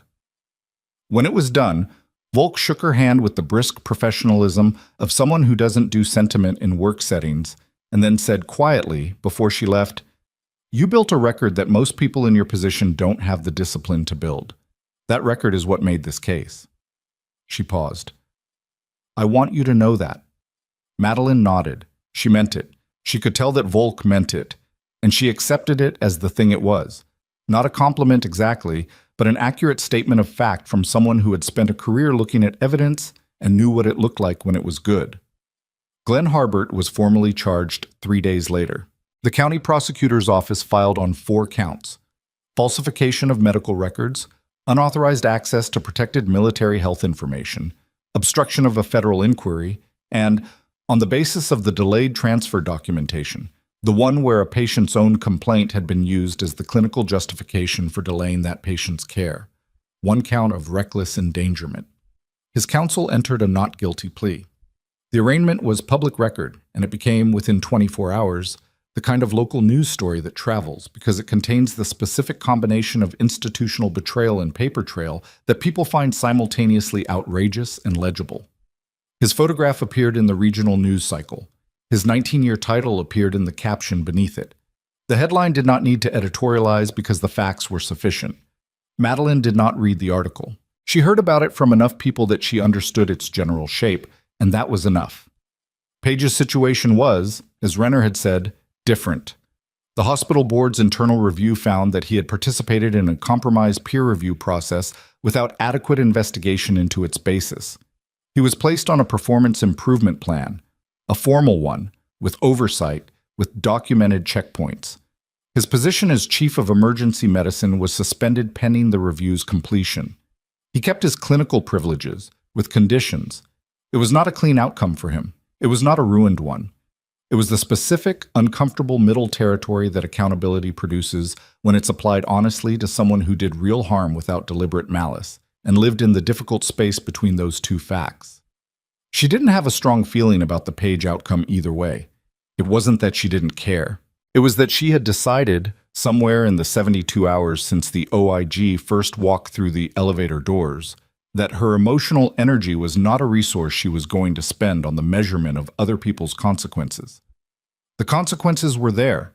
The process was doing what processes do when they have sufficient evidence and sufficient pressure. That was what she had worked for. Not the specific arithmetic of punishment, but the fact of accountability itself. Its presence in the room, legible and documented and real. Her employment record was corrected. The performance notes, the fabricated safety report, the peer review outcome, all of it expunged, replaced with a neutral reinstatement notation and a record that reflected her actual 14 months of work at Harwick General, which was, when stripped of Glenn Harbert's architecture, the record of someone who had done her job well. Odom offered her a formal apology in his office, in person, across a desk, with no one else in the room. He was awkward about it in the way that institutional leaders are awkward when they're trying to speak as humans rather than representatives, and she gave him credit for making the attempt rather than sending a letter. "We'd like you to stay," he said. "If you want to stay, that's entirely your choice, and there's no pressure in either direction." "I know," she said. "You would be coming back to a different department in some ways. Page, I know about Page. The staff, I think—" He stopped, started again. "I think the staff would be glad. The ones who worked with you. I've had conversations in the last few days with people who—" He chose the words carefully. People who knew something was wrong for a long time, who weren't in a position to say it. She thought about Carla, about the nursing aide who'd made brief eye contact with her on the morning she walked out with the termination notice in her pocket, about the resident who'd looked at the floor when Paige challenged her in the procedure room. Institutions were made of those people, the ones who knew and couldn't say. They weren't villains. They also hadn't been heroes. They were the vast, complicated middle of every workplace, doing the calculation every day between their conscience and their circumstances and not always landing on the right side of it. She understood that. She had her own version of that calculation. She had made the documentation habit precisely because she had known, from the first month, that she might someday be exactly where she'd been yesterday, walking out a door with a termination notice and no one willing to stand in front of her and say, "This is wrong." So she had built something that didn't need anyone to stand in front of it, something that would stand by itself. "I'll stay," she said. Odom exhaled, briefly, controlled, but she caught it. "Good," he said. "That's good." She went back to the floor the next morning, her first shift back. The badge worked. The locker still had her combination. Someone had put a new coffee mug on the break room counter with a yellow sticky note that said, "Welcome back," Voss in handwriting she didn't recognize. And she looked at it for a moment and then made coffee in it because it was there and she needed coffee. Maddox was transferred to a military medical facility 2 days after Arlen removed the drain. He was stable, ambulatory, and characteristically direct about the fact that he was done being monitored every 2 hours by people who wouldn't let him read his own charts. Before the transfer van came, she went to say goodbye. He was dressed, civilian clothes, the careful movement of someone whose right side was still making its displeasure known. And he looked at her the way he'd looked at her across the parking lot 3 days ago, like someone checking a coordinate. "You're staying," he said. "Yes." "Good." He picked up his bag, too quickly, and his face did a thing that he immediately controlled. "I have a proposal." "You should sit down." "I have a proposal," he repeated, ignoring the suggestion. "There's a joint training program, civilian and military medical personnel, trauma response, specifically, field triage protocols, mass casualty management. It's been in development for a year, and it's under-resourced on the civilian clinical side." He looked at her. "I'm on the advisory board.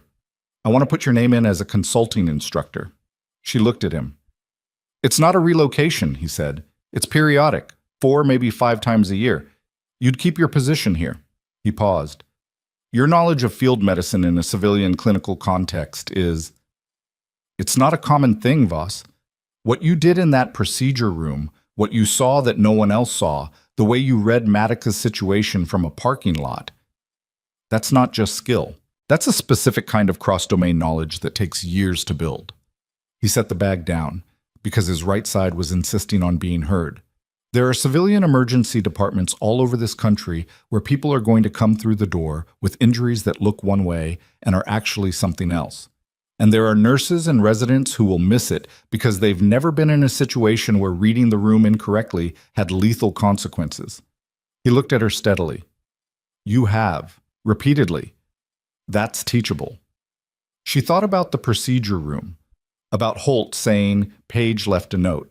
He said, "Listen to Voss." About Arlen saying, "I didn't ask for your credentials. I asked for your eyes." About a 24-year-old nurse on probationary status who had done nothing wrong. About Priya Nall in Billings, who had been good at this job and been driven out of the place where she was doing it. About documentation. About how the only reliable protection against systems that want to reduce you to something manageable is the unglamorous, persistent work of recording what actually happened. About the fact that none of what had unfolded in the last 3 days would have worked without the 14 months before it. "I'll think about it," she said. Maddox looked at her with the expression of a man who has spent enough time around capable people to know what "I'll think about it" means when it comes from someone who has already decided. "Good enough," he said. The transfer van came. She walked him to the entrance, not the emergency bay, the main entrance, through the lobby where a few staff members happened to be crossing when they came through, and there was a moment when a nurse she didn't know well looked at Maddox in his civilian clothes with the careful walk of recovery, and then at Madeline beside him, and gave a small nod of the kind that doesn't need words, because the words would be less accurate than the silence. At the entrance doors, Maddox stopped and turned to her. "You know what the hardest part of what you did was?" he said. "Not the procedure room, not the documentation." He looked at her. Staying. Staying in that building for 14 months while someone dismantled your credibility piece by piece, and doing your job correctly every single shift, and not letting what was being done to you make you into someone who did the job badly. He paused. Most people can't do that. They either leave or they break or they start cutting corners because why bother if no one's watching? He held her gaze. You kept going because the work mattered regardless of whether anyone was paying attention. That's the hardest thing, and most people never learn it. She looked at him. She had not thought about it in those terms. She had thought about it as the only available option. Keep the record, do the work, wait for the situation to become what it needed to become. She had not thought of it as discipline or courage because it hadn't felt like either. It had felt like the only thing that made sense in a situation that didn't. But she thought about it now, about the difference between doing the right thing because someone is watching and doing it because the work itself demanded it. About the 14 months of overnight shifts and fabricated reviews and careful, quiet documentation that no one had asked for and no one had known about. About the fact that she had kept going, not because she believed it would end in a federal inquiry and a criminal referral and a general she'd served under showing up in a convoy to her parking lot, but because stopping would have required becoming someone who stopped. That was the thing, maybe. The thing that was teachable, if anything was. Not the tactical medicine, not the cross-domain knowledge, not the ability to read a patient from 40 feet away through a parking lot window. The capacity to do the work that matters even when no one is measuring it. Especially when no one is measuring it. To build the record not because you expect to use it, but because the record is what's real. Because in the long run, in the accounting that actually matters, what you did when no one was watching is the only version of yourself that belongs entirely to you. The doors opened. Maddox walked through. She stood at the entrance and watched the van pull away, and then she went back inside, through the lobby and up the stairs and onto the floor, where a patient in Bay 4 needed a second look at her IV placement, and a resident had a question about a drug interaction, and the shift had 20 minutes of handover left, and then it would belong to her completely. She picked up the chart for Bay 4. She got to work.